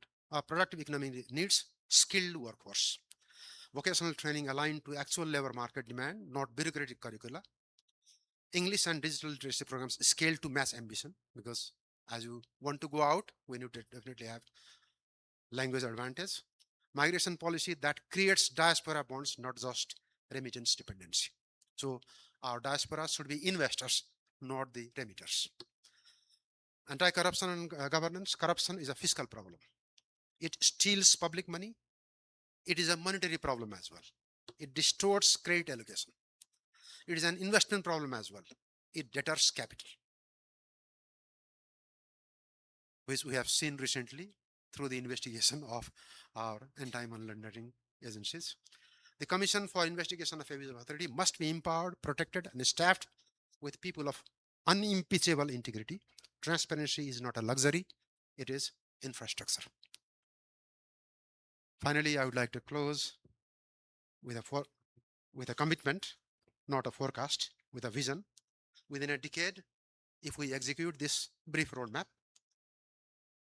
although the list is long because I have already recommended 408 recommendations through the High-Level Economic Commission's report, this much also is enough. Within a decade, if we execute this roadmap, Nepal can reach us and sustain 8 to 9% GDP growth within 8 to 9 years, I said. We can become a net exporter of clean energy. We can build a manufacturing and agro-processing base that employs our young people at home. We can have a financial system that reaches every household. We can have fiscal institutions that invest wisely and accountably. This is not a fantasy. Vietnam did it. Rwanda, from the rubble of genocide, is doing it. These countries did not discover new resources. They built new institutions and held different kind of ambition. The question before us is not whether Nepal can grow. It is whether we have political courage, institutional discipline, and collective will to let it happen. And there is collective will. The evidence is the Gen Z movement of September, which Michael Foley outlined. Hungary did, but no other countries did. That's what you said, right? And we are more than Hungary. We did in 7 days. Within 2 days, government gone. 7 days, new government was up and running with business recovery plan for all the damaged physical assets you did not see. We saw. The day I entered Singapore as new minister, Singapore was like a war zone. I had never physically visited any of the warring countries. No Ukraine, no Gaza Patti, Gaza Strip, but Singapore was more like that. So in that sense, I believe we can do it. Jai Nepal, Dhanyavad.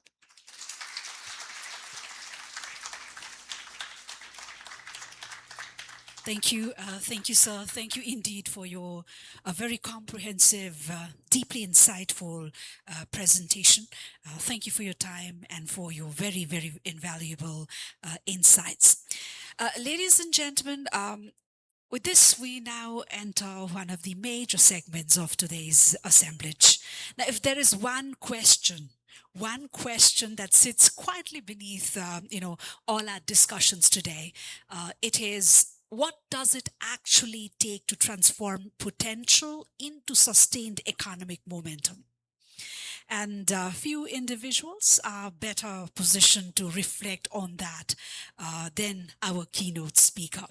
Our keynote speaker, who has been at the reign of India's premier policy think tank, and he has been at the forefront of some of India's most transformative initiatives like Make in India and Startup India, to large-scale ease of doing business reforms and digital public infrastructure. Now, as we said earlier, most recently, as India's G20 Sherpa, he played a central role in shaping consensus among the world's major economies on growth, climate, and development. Now, what makes his perspective particularly valuable for Nepal in this or today is that he brings in just not ideas, but the experience of implementing them at scale. Ladies and gentlemen, please join me as I invite up on stage our keynote speaker, Mr. Amitabh Kant.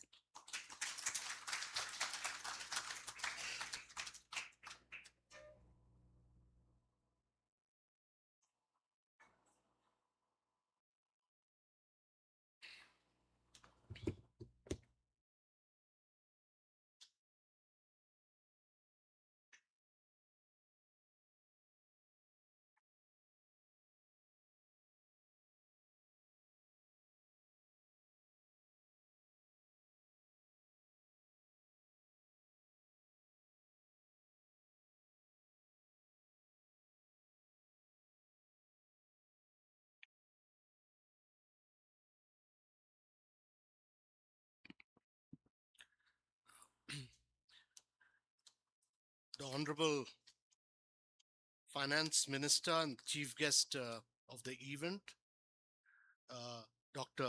Swarnim Wagle, who incredibly young and dynamic. The former Finance Minister, Mr. Rameshwar Khanal, who's just presented his perspective here. All the elected representatives, the leaders of the business community, FNCCI, CNI, NCC, Mr. Michael, who just gave a very rousing speech, distinguished guests, ladies and gentlemen. Mr. Pradhan and Mr. Ghanshyam Acharya had actually invited me to play some good golf here. I didn't know that I'll have to end up paying a heavy price by speaking at this forum. But it's I must say it's a great privilege and a delight to be with all of you in this beautiful country at a very, very historical moment. I've always thought of Nepal as one of the greatest nations on earth. Nepal is blessed like no other country. You look to the north and you see the face of Mount Everest, Sagarmat, the crown of the world, watching over this land with quiet majesty. This is where you see nature at its most generous. The Himalayas, the valleys, the rivers, the forests, the biodiversity that no other country can ever match. But what makes Nepal truly exceptional is not merely its geography, it is its people.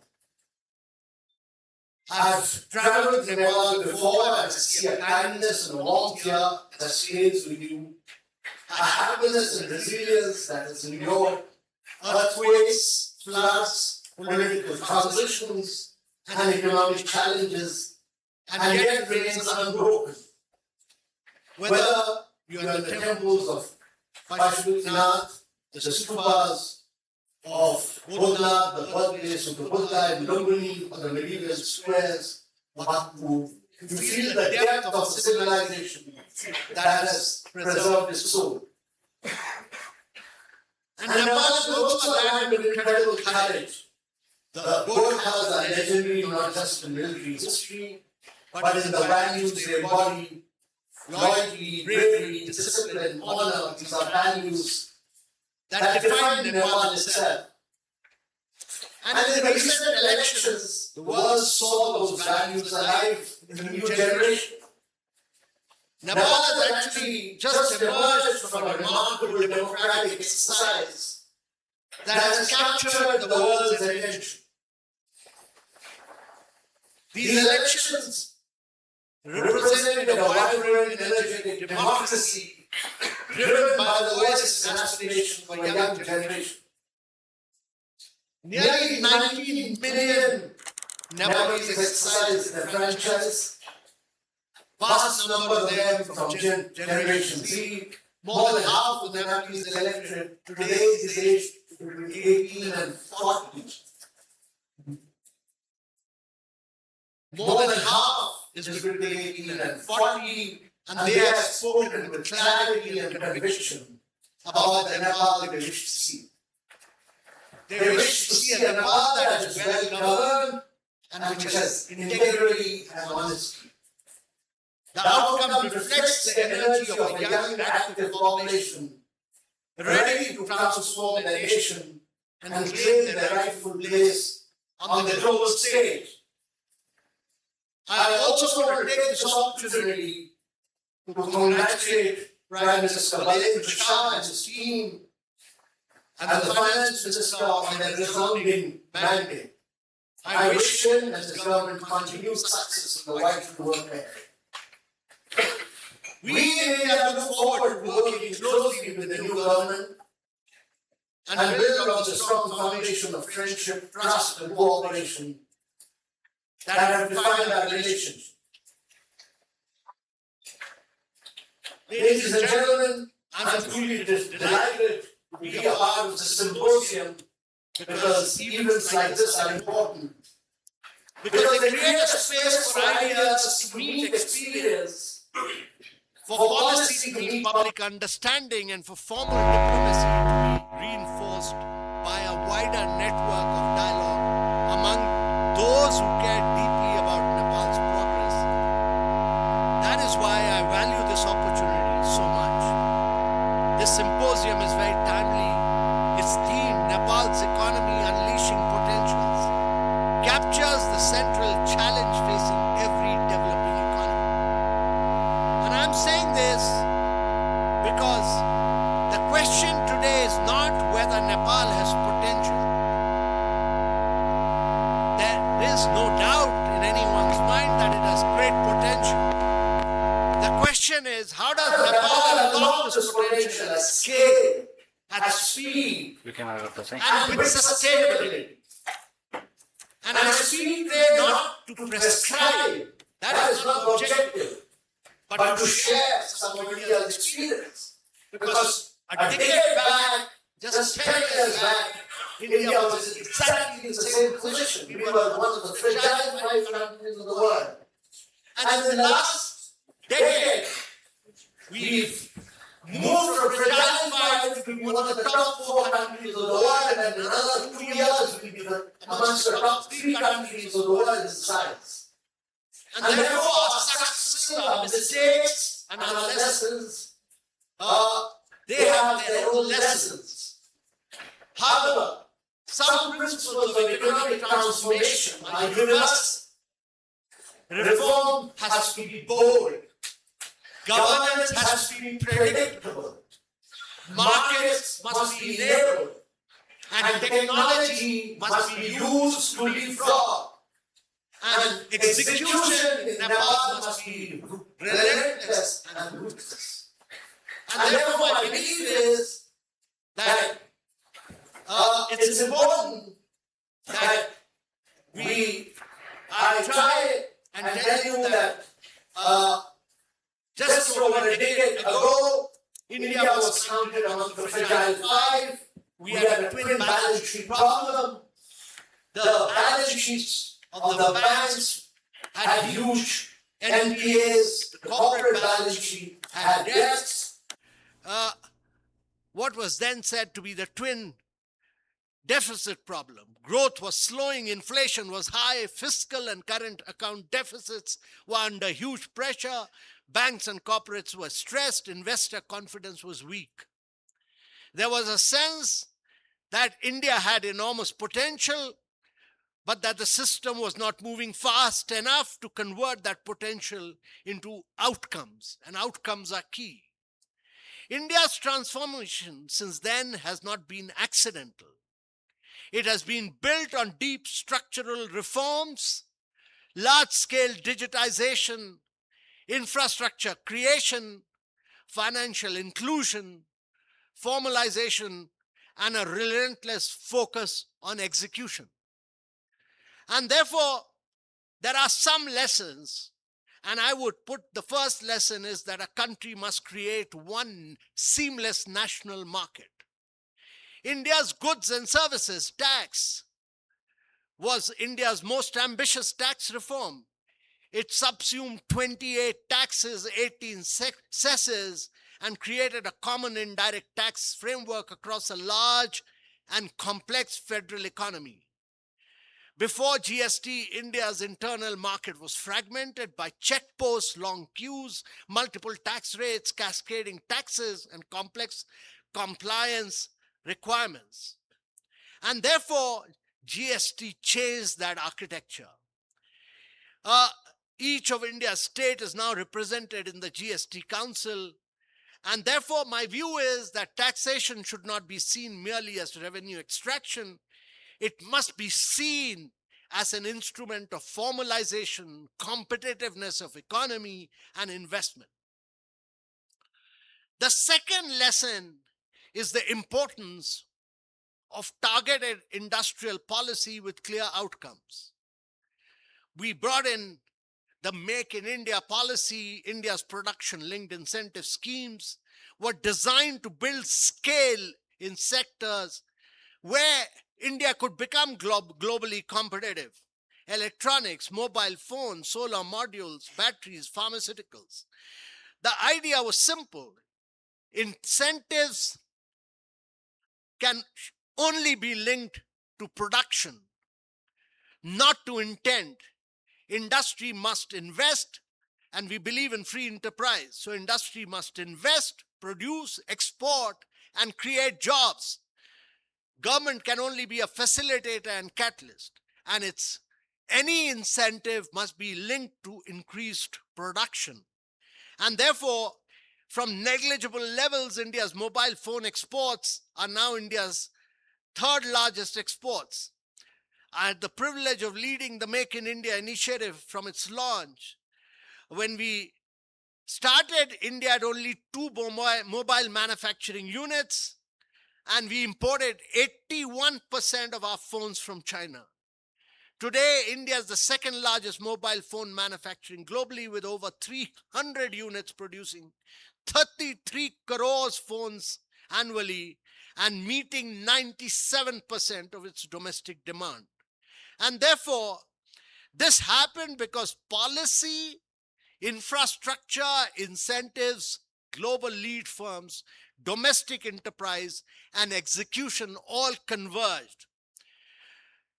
For Nepal, the opportunity will be different, but the principle is relevant. Nepal must identify a few sectors where it can be globally competitive.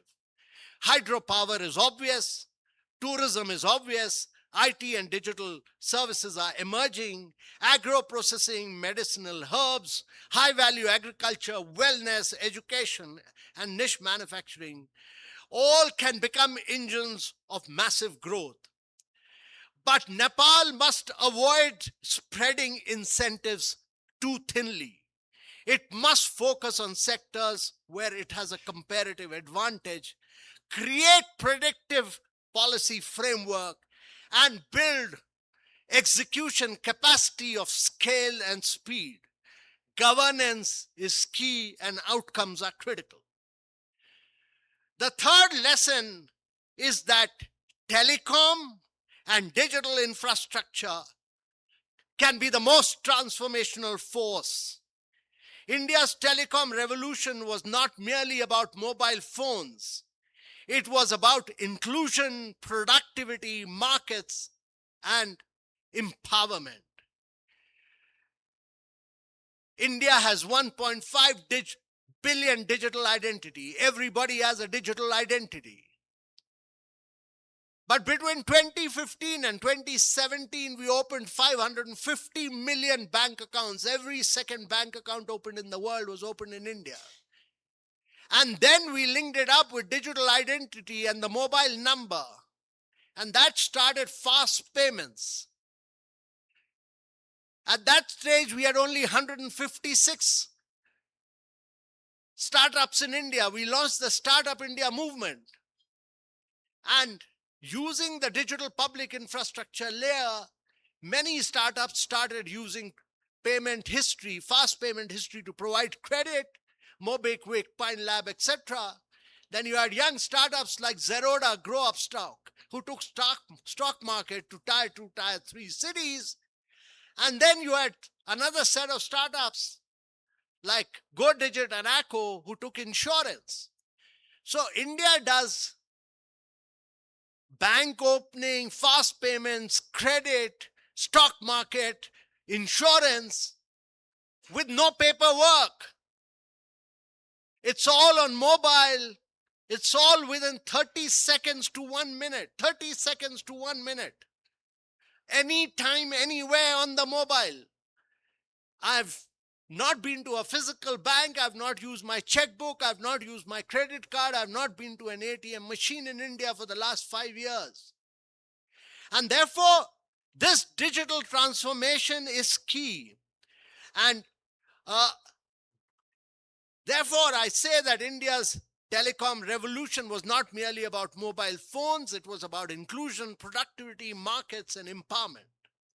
We built up a different model.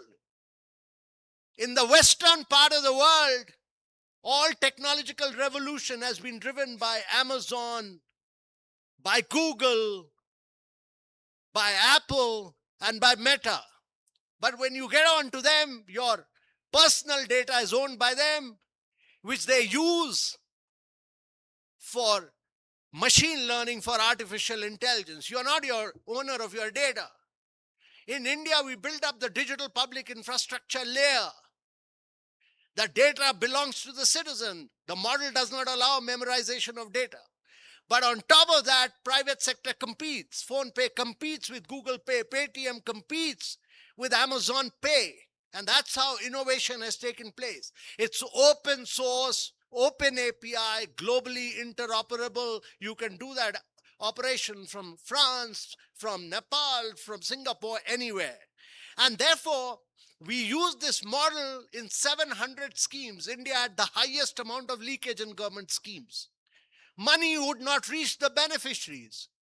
But today, in 710 schemes of the government, we put money directly into the bank account of the beneficiaries with zero leakage. Zero leakage. And therefore, India has become a far more productive economy. During COVID, we could do 2.2 billion COVID vaccination with no paperwork, all digital. And therefore, direct benefit transfers reduce leakages, UPI transformed payments, India Stack enabled private innovation on public digital rails. And today, a street vendor in India can accept digital payments instantly, and a small entrepreneur can build a business using digital identity, digital payments, and digital credit histories. And now 5G is taking this transformation to the next level. India launched commercial 5G in October 22, and today has over 450 million 5G subscribers with nationwide coverage across 99.9% of districts. This is not just faster internet, it is the backbone for AI-driven services, telemedicine, precision agriculture, smart logistics, and real-time digital public services.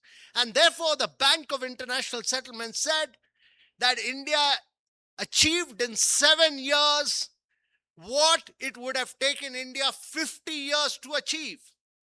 What it would have taken India 50 years to achieve, we achieved in 7 years. And World Bank in a study said that because there was no paperwork, you could acquire customers which you were acquiring for $30, you can now acquire for 15 cents. And that is why a new company like Reliance Jio could acquire 510 million customers in less than 9 months. And therefore, digital transformation is key, 5G is key, and the most important critical aspect is build your digital public infrastructure, which is open source, open API. And for Nepal, telecom and IT can be the biggest game changers. Nepal's geography makes physical service delivery difficult. It's a hilly terrain in many areas. And I'm saying this again, Nepal's geography makes physical service delivery difficult in many areas, but digital infrastructure can overcome all its constraints. And Nepal has the opportunity to leapfrog directly to next generation connectivity. So my view is it's time for Nepal to shift to the next gear. Nepal has the talent, the ambition, the growing youth population that is hungry for digital opportunities.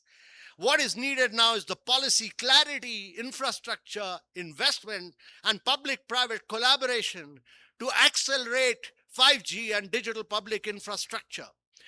Digital payments can boost tourism and small businesses. Digital identity and digital records can improve service delivery.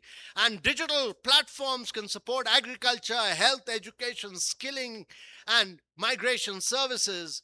And IT services can provide high-quality employment for young Nepalese without requiring them to leave the countries. All of you will create jobs with this digital transformation. And therefore, ladies and gentlemen, this IT revolution, 5G revolution, digital transformation is the key to transforming Nepal. The fourth idea I would say is deregulation. Over the years, Nepal has built up rules, regulation, procedures, acts, laws, making it difficult for free enterprise. And all these laws and rules are the ideal bed for corruption, lack of integrity, and then politicians collaborate with businessmen to make money. And so, ladies and gentlemen, entrepreneurs become corrupt because of politicians, because they build bureaucrats, and politicians have a vested interest in making rules, regulation, laws, and acts. Scrap them. Just scrap them. Make Nepal the easiest, the simplest place in the world to do business. Without free enterprise, Nepal can't grow. And therefore, it is important to create the atmosphere for deregulation. Entrepreneurs fail because the system makes it difficult to start, operate, and scale. Too many licenses, too many inspections, too many approvals, too much discretion with bureaucrats, and too much uncertainty and lack of predictability discourages investment. To my mind, regulation must protect citizens without choking enterprise. The role of government must shift from controller to enabler. Have clear rules, time-bound approvals, single-window systems, risk-based inspections, digital compliances, and no citizen should get in touch with government servants and politicians. It should all be digital. Have sunset clauses for outdated regulations. This is essential. And once Nepal deregulates, becomes easy, make it the easiest and the simplest place in the world to do business, Nepal will grow not at 4.5% or 6%. It'll grow at 9 to 10% for the next 3 decades. And therefore, I'm glad that the symposium note refers to the idea of a regulatory guillotine. This can be powerful reform if implemented seriously. Every ministry and agency should ask, is this rule still needed? Does it protect citizens? Does it promote investment? Can it be simplified? Can it be digitized? And why not remove it? The Gen Z movement has been against corruption. It has been a movement for integrity. And it is incumbent upon this government to make it easiest and simple. For Nepal, regulatory simplification will have a dramatic impact, especially in tourism, in hydropower, in telecom, in IT, in agriculture, and foreign investment. The fifth point I'd like to make, ladies and gentlemen, is that infrastructure must precede investment. In India's case, we built infrastructure. In the last decade, this government has built 40 million houses, which is more than the population of Australia for its citizens. We provided piped water connection to 253 million citizens, which is more than the population of Brazil. We've provided 130 million toilets to our citizens, which is more than the population of Germany. And we gave 120 million gas connections to our women who used to burn firewood. So, ladies and gentlemen, we've also built 88,000 kilometers of roads, expressways, and highways in India. We took our capex spend from less than 1% to over 4.5%. So, our view is that no country can become rich without investing in infrastructure. If Nepal has to become rich, wealthy, and grow at 9 to 10% and transform the lives of its citizens, it must have roads, railways, airports, logistics, transmission line, digital network. All this is critical. And that will transform. Not only do large-scale infrastructure projects, don't just give away subsidies. Subsidies no good. This is all subsidies. Have focused subsidy without leakages for the poorest of the poor. No harm. Please give it to the poorest of the poor. But you are giving away subsidies to many of those who do not deserve. Use that money to build infrastructure. And therefore, large-scale infrastructure projects will have a direct impact and lift huge segments of population above poverty line, but they'll have a huge substantial multiplier impact on economy. So, ladies and gentlemen, I'm not being prescriptive. I don't want to say this, but it's important to learn from all other countries of the world. You know, post-World War II, only 3 countries have really grown. Japan, Korea, China, and a small country like Singapore. 108 countries of the world are caught in middle income trap. And it's important that Nepal doesn't get caught in middle income trap. And it grows at 9 not. Its ambition can't be 4.5. Its ambition can't be 6%. Its ambition must be 9 to 10% growth over the next 3 decades. And that is why it's very important to bring in good governance, focus on outcomes, use the power. We focused on the poorest of the poor. We initiated a scheme called the Aspirational District Program. 115 of the most backward districts of India, we defined the outcomes. We said these are the outcomes we want to achieve. We said we will measure the outcomes on a monthly basis, real-time data flowing in, and we started putting out this data in public domain. Third-party verification started putting out this data in public domain. We measured the delta, the change month by month of all these 115 districts, and we started bringing competitive pressure on these districts. And we started naming and shaming the collectors. We started naming and shaming the politicians. The transformation was immense because once you put data in public domain, that was not possible when I was a young officer. It's possible today because of the power of mobile phones. You get data, you verify, you get a third-party verification, you put performance in public domain. Every politician, every elected representative, every citizen will know whether your district is going up or coming down. Please use the power of digital technology to name and shame, create competition, and bring change. That is critical. And therefore, leveraging digital technologies to monitor is critical. Leveraging digital technologies to reduce project delays, improve planning, and ultimately better delivery on the ground is critical. And the next lesson I would put in is focus on green growth. Nepal is too precious for the world. The pursuit of economic growth is essential for lifting millions of poverty. but net zero is net positive for Nepal. Nepal must be the first country in the world which must ensure that it does it in a manner which is sustainable. We need to ensure that Nepal's development gains are not undermined by its inability to address the causes of climate change. And therefore, my view is that focus on renewable capacity, focus on hydro, focus on wind, and focus on clean cooking fuel, focus on LED bulbs, focus on making your mobility electrical, 100% electrical. I'm glad to see that new vehicles are 74%, but it's not four-wheelers. Please ensure that 100% of the vehicles being registered are two-wheelers and three-wheelers are all electric. Ensure that buses and lorries are all electrical, and Nepal goes 100% electric vehicles. And that will be transformational. Also push for sustainable lifestyles and behavior changes, because it's eventually all of us who dirty, we pollute. And therefore, when all of you have brought a new government, there's a huge responsibility on the citizens. The citizens to ensure that cities are kept clean, that you segregate waste, you become a part of this movement, you become a partner with this government to transform Nepal. So my view is that there are huge lessons which we learn from other parts of the countries, other parts of the world. We learn lessons that answer that multi-pronged response spanning multiple levels, delivering enablers through supporting policy is critical.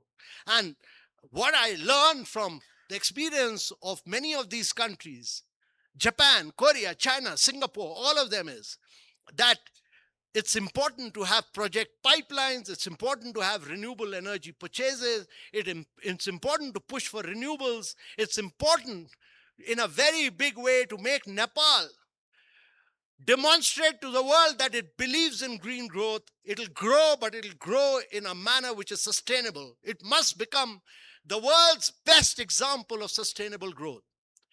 And the last lesson I want to talk about is tourism as a force multiplier. Because I've always believed that Nepal has been blessed by God. There's no other destination which has more potential than Nepal. Tourism is the most powerful engine of economic transformation and for job creation for Nepal. I say this as someone who has worked on destination branding in building Kerala's God's own country and incredible India at the national level. These were not marketing campaigns. They were basically economic transformation strategies. So my belief is Kerala used to be a $20 a night destination. One Kovalam beach, all low value charters coming in, 20 value, we took it then to $600 a night. My belief is that Nepal should not be selling for anything less than $1,500 a night. It's that precious a destination. By selling it cheap, you're doing a great disservice to this greatest destination on earth. And therefore, my view is, when we started building Kerala, we stopped Kovalam Beach, but we built up backwaters, we built up houseboats, on which not a single nail is used, but we took Kerala back to its roots. We created a sense of pride amongst the people of Kerala. We went back to traditional Kerala architecture, the Nalkittam houses, which are all being sold as firewood. We brought them back as tourism assets. We brought the Kerala culture back, Mohiniyattam, Kathakali. We brought back traditional Kerala martial art, Kalripet, which has lost its relevance, but now is today the most important thing. It's the mother of all martial art. We brought back traditional Kerala cuisine, appam and stew, which has become the most fashionable cuisine now. So the people of Kerala got a pride about their architecture, their cuisine, their art forms, their martial art, their backwaters, their houseboats, and we created a unique product. The travelers of the world are not looking for five-star rooms. They're looking for boutique experiences. They're looking for Nepal as Nepal is. They are not looking for you to replicate a Western experience. They've already experienced that. But if you give them the feel and flavor of Nepal, if you give them the feel and flavor of Nepalese culture, of Nepalese cuisine, of Nepalese art forms, you will create a unique product. And my view is that that will have a multiplier impact. You will create a very powerful tourism destination, and the real power of tourism will lie in its multiplier impact. And in women's jobs, Nepal has 52% of the women. So every house in India we gave was in the name of women. Every bank account we opened was in the name of women. When we started opening bank account, only 18% of the women had a bank account. Today, 90% of the women have a bank account. So please focus on the women. Finance Minister, the people of Nepal have voted for you, but the women of Nepal have voted for you. And if you want to continue to transform Nepal, the women jobs must be created for the women of Nepal. And therefore, my view is that every tourism jobs creates multiple indirect jobs across transport, handicrafts, food, digital services, and cultural activities. And Nepal has everything it needs to make a huge leap. And Nepal should focus on high-value tourism. The opportunity is clear. Nepal is still perceived as a budget trekking destination. But it has world-class potential for high-value luxury tourism. It has the potential to be the highest value luxury market in the world. And therefore, Nepal should focus on, to my mind, 5 pillars. First, premium infrastructure. High-value travelers expect seamless connectivity, provide that. Second, curated experiences. Luxury travelers today want more than sightseeing. They want private cultural ceremonies, immersive wellness programs, and please give it to them. Third, premium pricing. Nepal should not be afraid to price its offering at global luxury standards. Everest expeditions in the 70s cost $1 or $2 million per expedition and were considered the pinnacle of luxury adventure travel. Today, too many people are visiting Everest. Charge them heavily. Nepal should raise prices significantly, limit the number of expeditions to ensure sustainability and exclusivity. Make it the highest value trekking ever, highest value exclusive experience, and capture more value for Nepal. Fourth, do global branding and positioning for Nepal. Nepal needs a cohesive world-class destination brand that positions us as the world's premier luxury adventure and wellness destination. And fifth, have some great cross-border experiences, because you should be able to capture people who come to other regions into Nepal. So one of the most untapped opportunities lies in creating a seamless Ramayana circuit linking Ayodhya and Janakpur, cities eternally connected through Lord Ram and Sita, and many more. So if Nepal gets this right, tourism contribution to GDP currently, it contributes just about 6.5%. Actually, it should be nothing less than 15% in the case of Nepal. And you'll not about contribution, but it will create thousands and thousands of high quality jobs. And I would only say that the last point I would make is that Nepal's growth cannot be led only by government. Government should be the facilitator and catalyst. It is important that private enterprise must lead. But the private enterprise must also lead with integrity. It can't be that the private enterprise, it cannot be that the private enterprise makes money with corruption. It's important that countries grow with private enterprise, they are wealth creators, but the government should ensure that the government can create the right policies, infrastructure, and platforms. But investment, innovation, risk-taking, and job creation must come from entrepreneurs, particularly young entrepreneurs. And seasoned entrepreneurs must ensure that what they have done in the last 30 years will not be repeated. Corruption will not be a part of Nepal's story.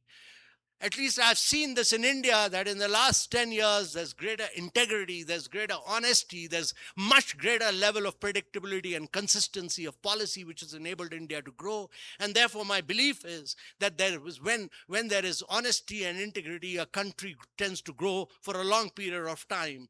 And it is very important for government to be predictable, to have policy framework, but for private sector to ensure that they do not corrupt politicians and civil servants. It's important for them to do this. And therefore, my view is that implementation is really the key. Implementation is really the key for Nepal in the years to come. And if we look at the future, the question before us is clear. How do we take this very rich inheritance of Nepal and translate it into a modern, future-ready nation that works for the next generation of Nepalese? And my view is that there is no nation on earth which has greater potential than Nepal.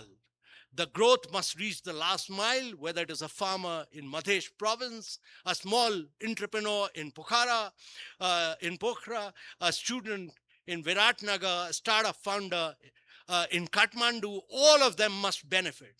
And our task is to really turn today's disruption by Gen Z into tomorrow's opportunities. And it's important that we build Nepal as a unique model, and we build this as a unique example of growth led by its citizens, as a unique driver of growth led by its new government, and as a unique driver of growth led by young startups on digital transformation. And it's important that we in India will continue to work together with you, because history binds us. And it's important that as neighbors, we continue to support this great movement of Gen Z into a great prosperity and progress for Nepal. And this movement should actually inspire all of you in Nepal to ensure that Nepal grows at high rates for the next 3 decades. But more than anything else, it leads to the transformation of the lives of citizens of Nepal, and it becomes a great model for the rest of the world. Thank you very much, ladies.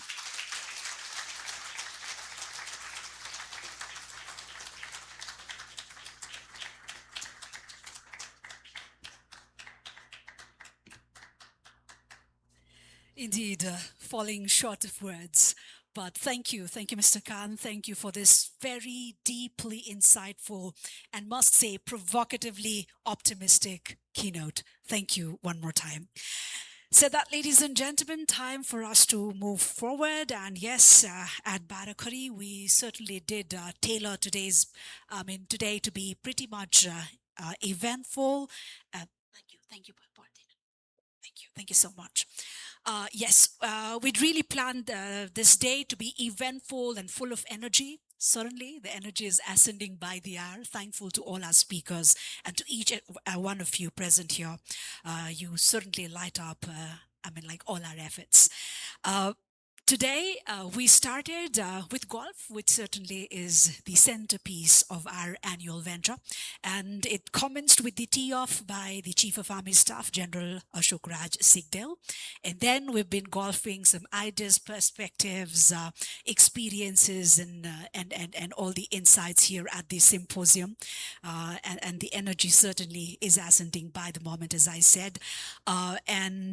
Certainly what we are looking forward, as our keynote speaker says, is we're trying to dissect the opportunities, our potential and possibilities to translate the disruption we recently had into opportunities. And then as the journey continues, we are certainly headed for other events which are part of this annual venture. We will be part of a presentation ceremony shortly after at the golf course. And to grace the ceremony, we have our distinguished guest, Madam Sabina Kafle, with us. Please join me to extend a warm welcome to Madam Sabina Kafle for gracing us with her presence. Madam, if you could be seated there. Thank you, sir.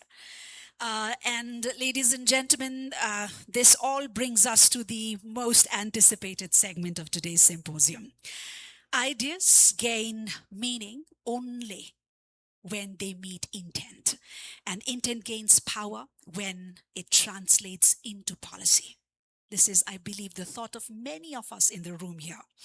We are honored to have with us a finance minister who represents not just economic stewardship, but also a generational shift in policy thinking. Ladies and gentlemen, please join me as together we invite up on stage our Honorable Finance Minister, Dr. Swarnim Wagle, to address this very distinguished gathering.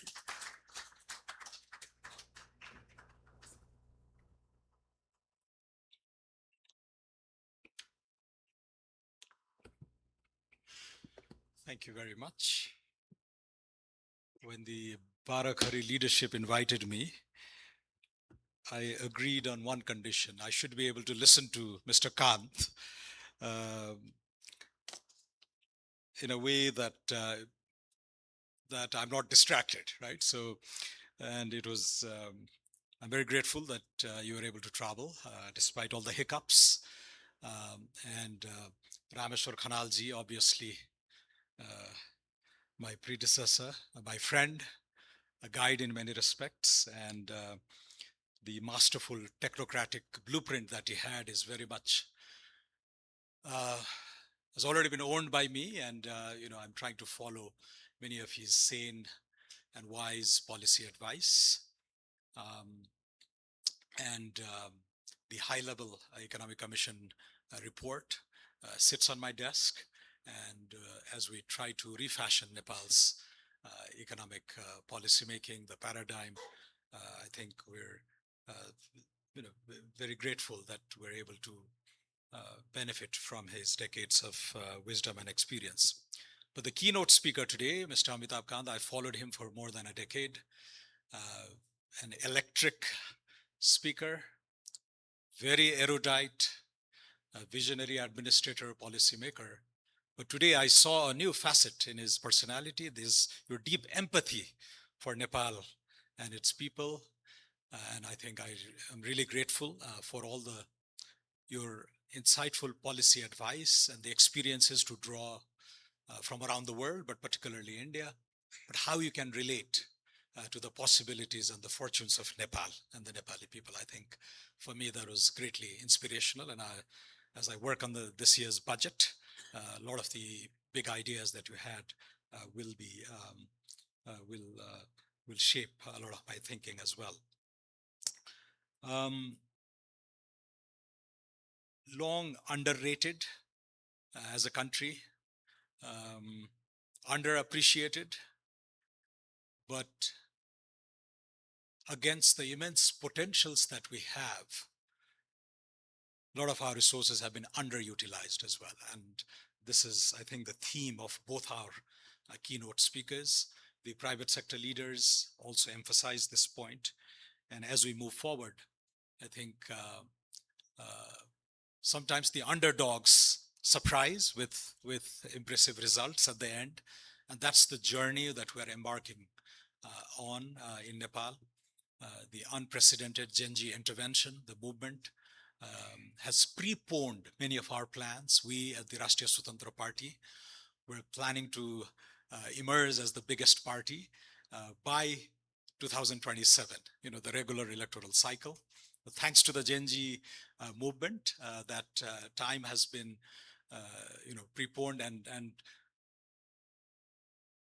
it may seem that we've not been adequately prepared, but a lot of the thinking that our team, our leadership has been putting in. The current Prime Minister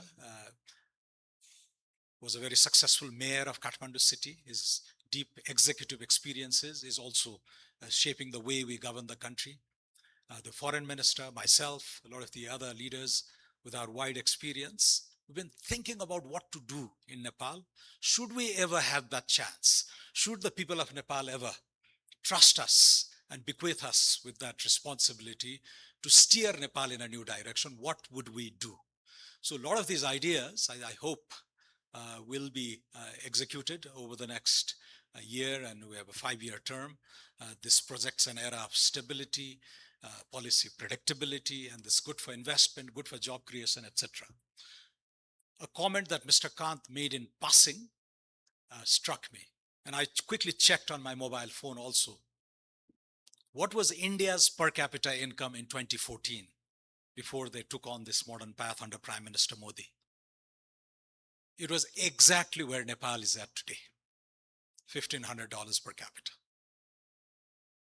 So it's our moment, that structural break that economists talk about, right? In Nepali, I often say, this arthik rajkas ko jahaz lai modne samay. It has an uncanny resemblance with the Titanic. If we can't handle it, we may sink. But just to steer a massive, a beautiful ship in the vast Pacific or the Atlantic Ocean, sometimes we see this in our television, just a narrow nudge to steer that massive ship over a matter of few months or a year, lands in a completely different destination. And that's how I see the economic stewardship of this country.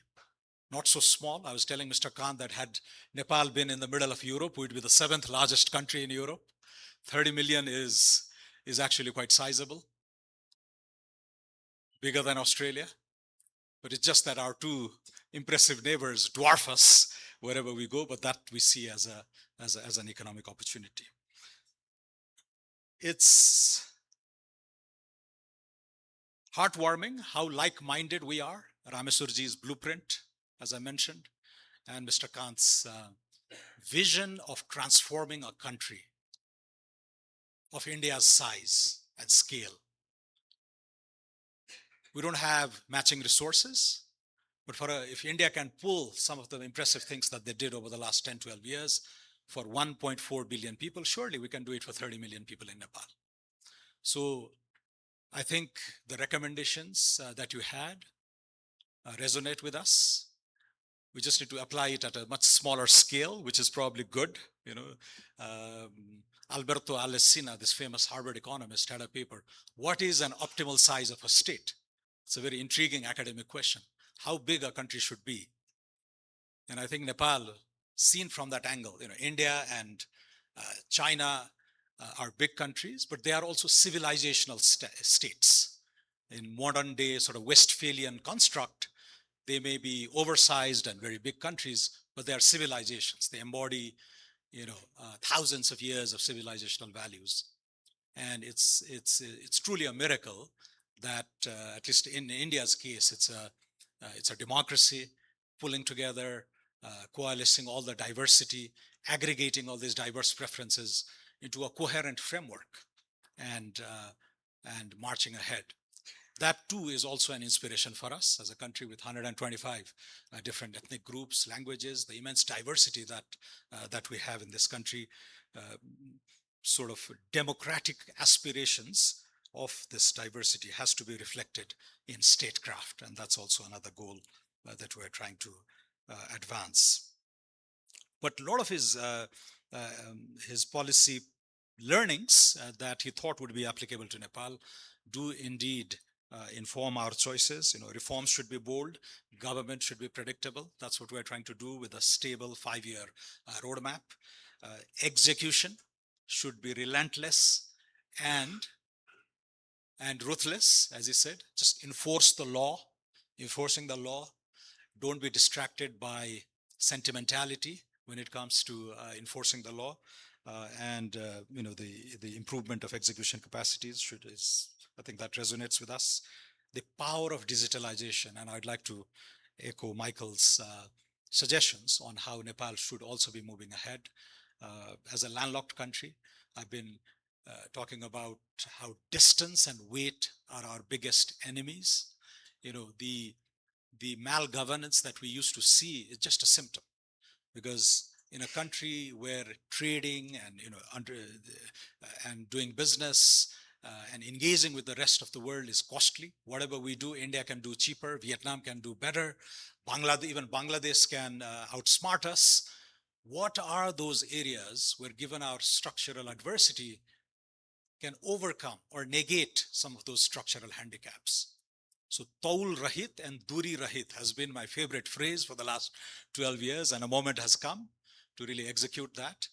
And our ticket out of that structural adversity is indeed digitalization. And sitting on the mountaintops of Nepal, we can engage with the world. And that's the vision we need to execute, but we need quality infrastructure. So I hope to talk to both NCELL and NTC and our digital team and the Telecom Authority on how we can expedite some of the revolutionary policy steps over the next few months so that inclusion becomes a reality, connecting Nepal, but connecting Nepal with the rest of the world and marching on economic prosperity. I think that becomes very, very important. Everything that India has done with DPI and the stacked sort of services, starting with Aadhaar and then building on dozens and dozens of digital services to bring people together, but also to make economy much more productive and efficient. I think that's something to learn and emulate from India's experience over the last decade. Deregulation, we're very much on that path, and taking on the advice of Rameshwar Khanalji's report on my very first day in office, in the very first 10 minutes of me sitting in my chair as Minister of Finance, I scrapped 15 antiquated laws and abolished a government entity that had become notorious for extortion of the business community. So that was a signal I was trying to send to the private sector, that we mean business. Honest entrepreneurs need not fear. Now, there was an issue that Mr. Kant also emphasized, that entrepreneurship and private sector expansion has to happen on the bedrock of integrity. But on this, I also have a degree of empathy for our entrepreneurial class, the private sector. A well-known businessman told me about 10 years ago that, Swarnimji, यो नेपालको ऐन कानुन यस्तो छ कि एउटा इमानदार मान्छे छिर्यो भने पनि त्यो ऐन कानुनले यसरी घुमाइदिन्छ कि उ निस्कदाखेरि पनि बेइमान भएर निस्कन्छ. I really empathize with that characterization of our political economy, and we pledge to clean that up. We really pledge to clean that up. And honest men and women entrepreneurs who want to do clean business, pay your taxes, employ people, fill up the public exchequer so that we can reinvest in education, health, rural access, lift our poor people. I think that should be the rule of the game going forward. And this whole culture of elite political institutional capture, policy lobbying, this incestuous relationship between the business community and corrupt politicians has to end. This has to end, and we want to signal that fresh start.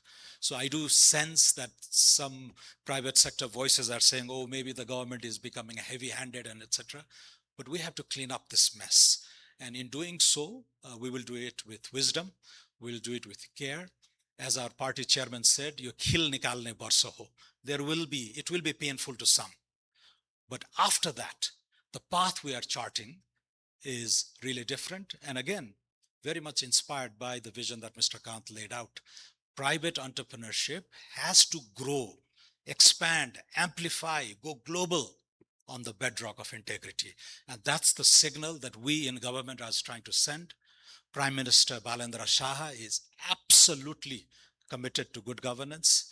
You've seen him, how he governed Kathmandu over the last 4 years.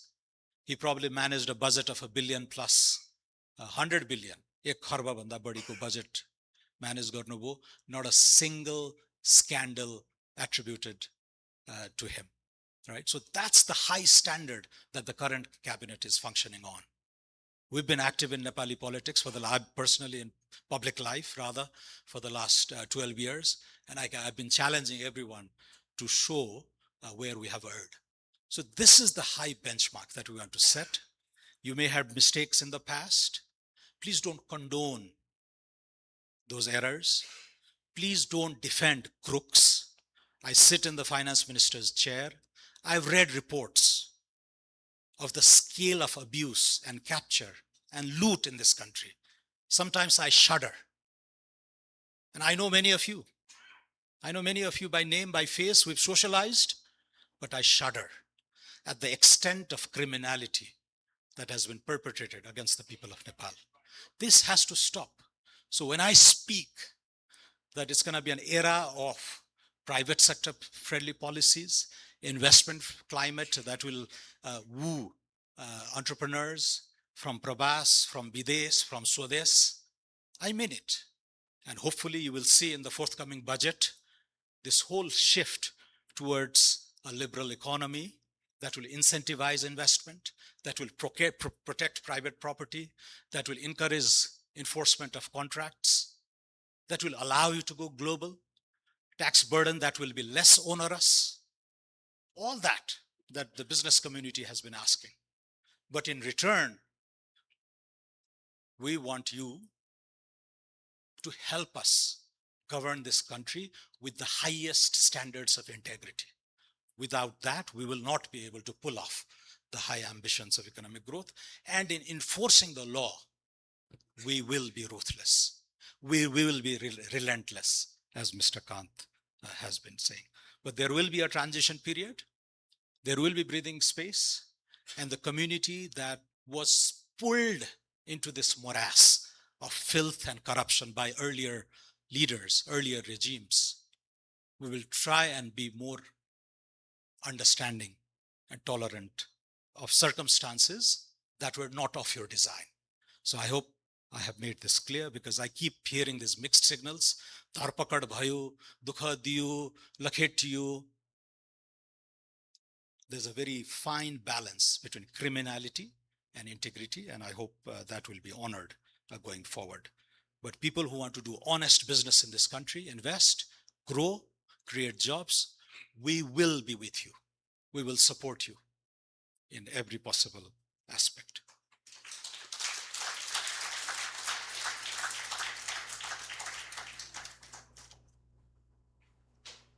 Industrial policy, design of our fiscal schemes, wise use of subsidies, etc. I think these are all good points, also reflected in Rameswar Khanalji's report that we will adopt. So thank you. I was supposed to comment on the two speakers, so these were my initial remarks. I emphasized perhaps some ideas that resonated with me more profoundly at this stage. As we craft this year's budget, I think we will try to be very faithful to the manifesto that we drafted. You know, in Nepal, we have a political tradition of drafting these magnificent manifestos with lofty aspirations, and the day the election is over, you dump this in a wastebasket. We've done something opposite. We went to the dustbin and pulled it out. We dusted the manifesto and started rereading what we had pledged to the people, because that was, we know practically not every citizen or not every voter read our manifesto and voted for us. But the ideas that were contained in our manifesto is what we believe is what has received this mammoth democratic mandate, and we want to honor that. We really want to honor that, and in it we had a 5-pillar focus, starting with good governance, both at the macro level and at the micro level. By macro level of good governance, I'm hinting at, again, the absolute end of policy capture, institutional cronyism, all that stuff that I've outlined in some detail, and to ensure that these crooks will not be able to hold the Republic of Nepal to ransom ever again. We will revise laws. We will plug those holes through which they entered and abused the system, and that will be our honest effort going forward. At the micro level, this is digitalization, the power. The faceless, paperless stuff that we read about, talk about, we're already implementing. One of my happiest days after becoming minister has been the day when I read the news that some elderly gentleman received his passport in a ramshackle hut in Magdi district. The passport, it's a symbol. We may not be able to pull this off with 100% efficiency and accuracy, but that signifies the intent with which this government would like to govern. And this is where the micro delivery, then good governance, as felt by an average citizen on a daily basis, This is the direction we're moving in. And I'm happy to note that the Prime Minister is personally invested in this. It's a personal passion of his. And through the Prime Minister's office, we've abolished the Department of IT that sat under the Ministry of Suchana Sansar, and we've moved it to PMO so that we can centralize many of the visionary and ambitious projects related to digitalization. And that will be conducted under the direct watchful eyes of the Prime Minister. So that's a good signal of commitment as well. Second, on economic growth and job creation, I don't want to go into this in greater detail. I've hinted at how we intend to proceed. But public money is precious. 19 kharba or 20 kharba of budget, whatever is the size, we want to crowd in through these scarce public resources, immense private resources, right? So this is where our 1 rupee of investment in the public realm has to attract 5 to 6 rupees of your private money. And this is how we can expand our 70 kharba GDP into a much bigger number. I'm glad that Mr. Kant thought that 9 to 10% of sustained GDP growth over the next 30 years is actually conceivable, is possible for Nepal. We had set a more, compared to that benchmark, a more modest goal of 7% growth over the next 7 years in nominal, in real terms, in terms of growth, but the GDP size is measured in nominal terms. And that the benchmark was set based on the experience of the 13 miracle economies that pulled off an impressive growth trajectory over the last 50, 60 years after the Second World War, ignoring Europe and the Western offshoots. So, and this is very much, 9 of the 13 are in East Asia, and story that we can relate to. India was not on the list. India now should be on the list, should that Michael Spence report be revised. Countries like Vietnam are also following closely. Bangladesh was getting close, but they had their Gen Z movement, and also underscoring the point that economic prosperity has to go hand in hand with political good governance, right? The days when African dictators or other autocratic regimes said, you know, you keep quiet, but we'll deliver you the economic goodies, that no longer suffices. And even on this, I think the Indian and the Nepali story align. I'm a big fan of Amartya Sen when he was at the LSE and Harvard. The central point that he made was, you don't need to be rich. You don't need to wait to become a very rich country before starting to invest in poor people. So at very low levels of per capita income, you can have the kind of social welfare regime that you can afford.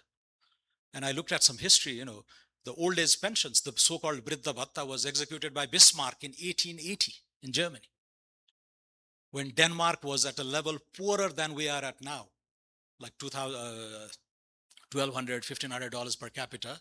Around the turn of the century, they had already implemented accident insurance, maternity care, the Scandinavian welfare. Many of the steps were done at a stage of development comparable to us at this time. So it's the political will and finding resources to govern with humanity. I think that's also very much the direction we want to move in. Big infrastructure projects won't be possible to fund through our regular budget. So we are looking at alternative finance, and here too, we call on the private sector to come in, be very creative, very innovative in funding a lot of the critical infrastructure. You've done a great job in the energy sector. 80% of our energy generation right now is private funded. And thanks to Sailaja Acharya, who introduced boldly a law at a time when, you know, our water resources were sacrosanct. You wouldn't touch it. You couldn't sell it to India. It was deeply politicized for 50 years. These are reform moments when a brave reformer comes and opens the path. And 30 years later, you say how visionary that was. And that's the moment we are in Nepal, in opening up other sectors. Tourism has been amply discussed, the possibilities of digitalization, high value agriculture, even the resurgence of green manufacturing is another area that we would need to look into. So that's going to be hopefully helpful to us as we craft next year's budget. The incredible forex reserves, how do we make a more judicious use of that, is another issue that we'll need to look into. On connectivity, as I said, energy, roads, digital connectivity, and also aviation. You know, one great irony of landlocked countries has been, of course, this adversity, geographical adversity exists, but the precise things that would allow you to negate those weaknesses are exactly the areas where landlocked countries across the world, sub-Saharan Africa, parts of Asia, tend to be the most restrictive. Aviation, telecom, and logistics. Why? Because these are areas that are very amenable to rent extraction. And this is what corrupt politicians need. You look at the last 35 years, the biggest political scandals have always been about the procurement of aeroplanes or leasing of aeroplanes. There's a reason for that. So it's not just that they have some weird fondness for the aviation industry. It's because rent extraction happens in sectors like those, which, as I said, ironically, are the ones we need to reform very seriously to negate our structural weaknesses. So that's the theoretical justification for our looking into many of these issues as well. Middle class, so education, health, social security, financial access. We're looking at it from the security of the middle class. And that was very much the theme that we explained to the Nepali people when we were contesting elections. That's a central theme of our manifesto, and we intend to execute what we have pledged to the Nepali people. Finally, it's the soft power of Nepal. Are all the wonderful things that Mr. Kant was talking about, that Mr. Rameswar Khanal outlined. Despite immense potentials, we've been shackled by malgovernance, and that we need to shed. And here, our location around India, China, Southeast Asia, the immense power of high-value tourism that we have, FDI that we can attract from our growing economies, these powerful economies, concessional finance. The traditional sources are dwindling, but as we need to tap into new sources, it's right here in the neighborhood. We need to take advantage of our proximity, exports, and I hope the diaspora is now ready for change and willing to become our ally as we march for the next at least the 5 years, but I hope it will be a decade of rapid transformation of Nepal on the bedrock of good governance, political willpower, and the immense goodwill and solidarity that we've been receiving from our immediate neighbors, multilateral organizations, and the excitement with which the private sector within Nepal, in the diaspora community, and the more mainstream FDI investors across the world are reassessing their priorities and looking to Nepal as a new opportunity. And it is the job of the government to enable it. We will not engineer big changes, we will enable big changes, and that has to happen through the agency of citizens, including our women, as you rightly emphasized, and the private sector collectively. So I hope you will join us in this path of modernization, transformation. 12 years ago, India was at $1,500 per capita. Nepal today is at $1,500 per capita. Over the next 5 to 7 years, we have a goal to augment our GDP per capita to about $3,000, shared evenly among our 30 million people. That's hitting closer to the 100 million economy benchmark that we've set. And listening to Mr. Kant, it's an easy goal to attain, conditional on the board leadership that we can exhibit and execute. So thank you to Amitabh-ji, thank you to Rameswar-ji, thank you all for listening, and thank you Baahrakhari for convening such a wonderful program. I still don't know how golf pairs with a high thing, except the location, the lovely Gokarna location, which by the way has lovely history going back to the Rana days. It's a hunting ground for the Rana aristocrats, but they've, I think, modernized it and all that. I know you invited me to every single year's symposium, but this is the first time I could make it. I'm grateful that I could make it. Thank you so much.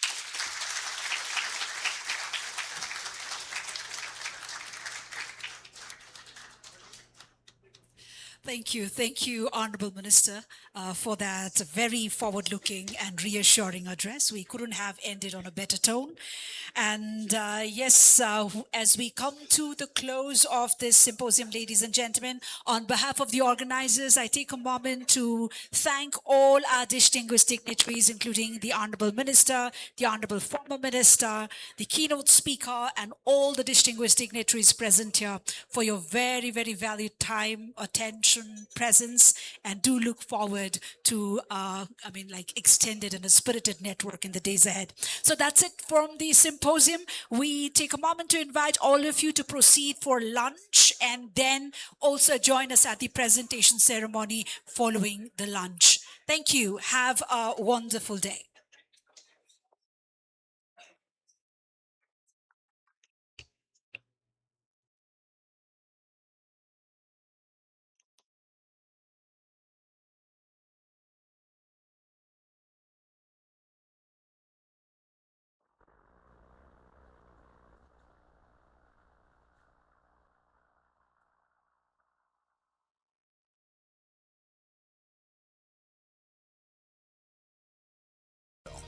Business keeps you connected everywhere, without surprises, without the scramble, without the stress. Predictable, simple, always on, exactly what business travel should feel like.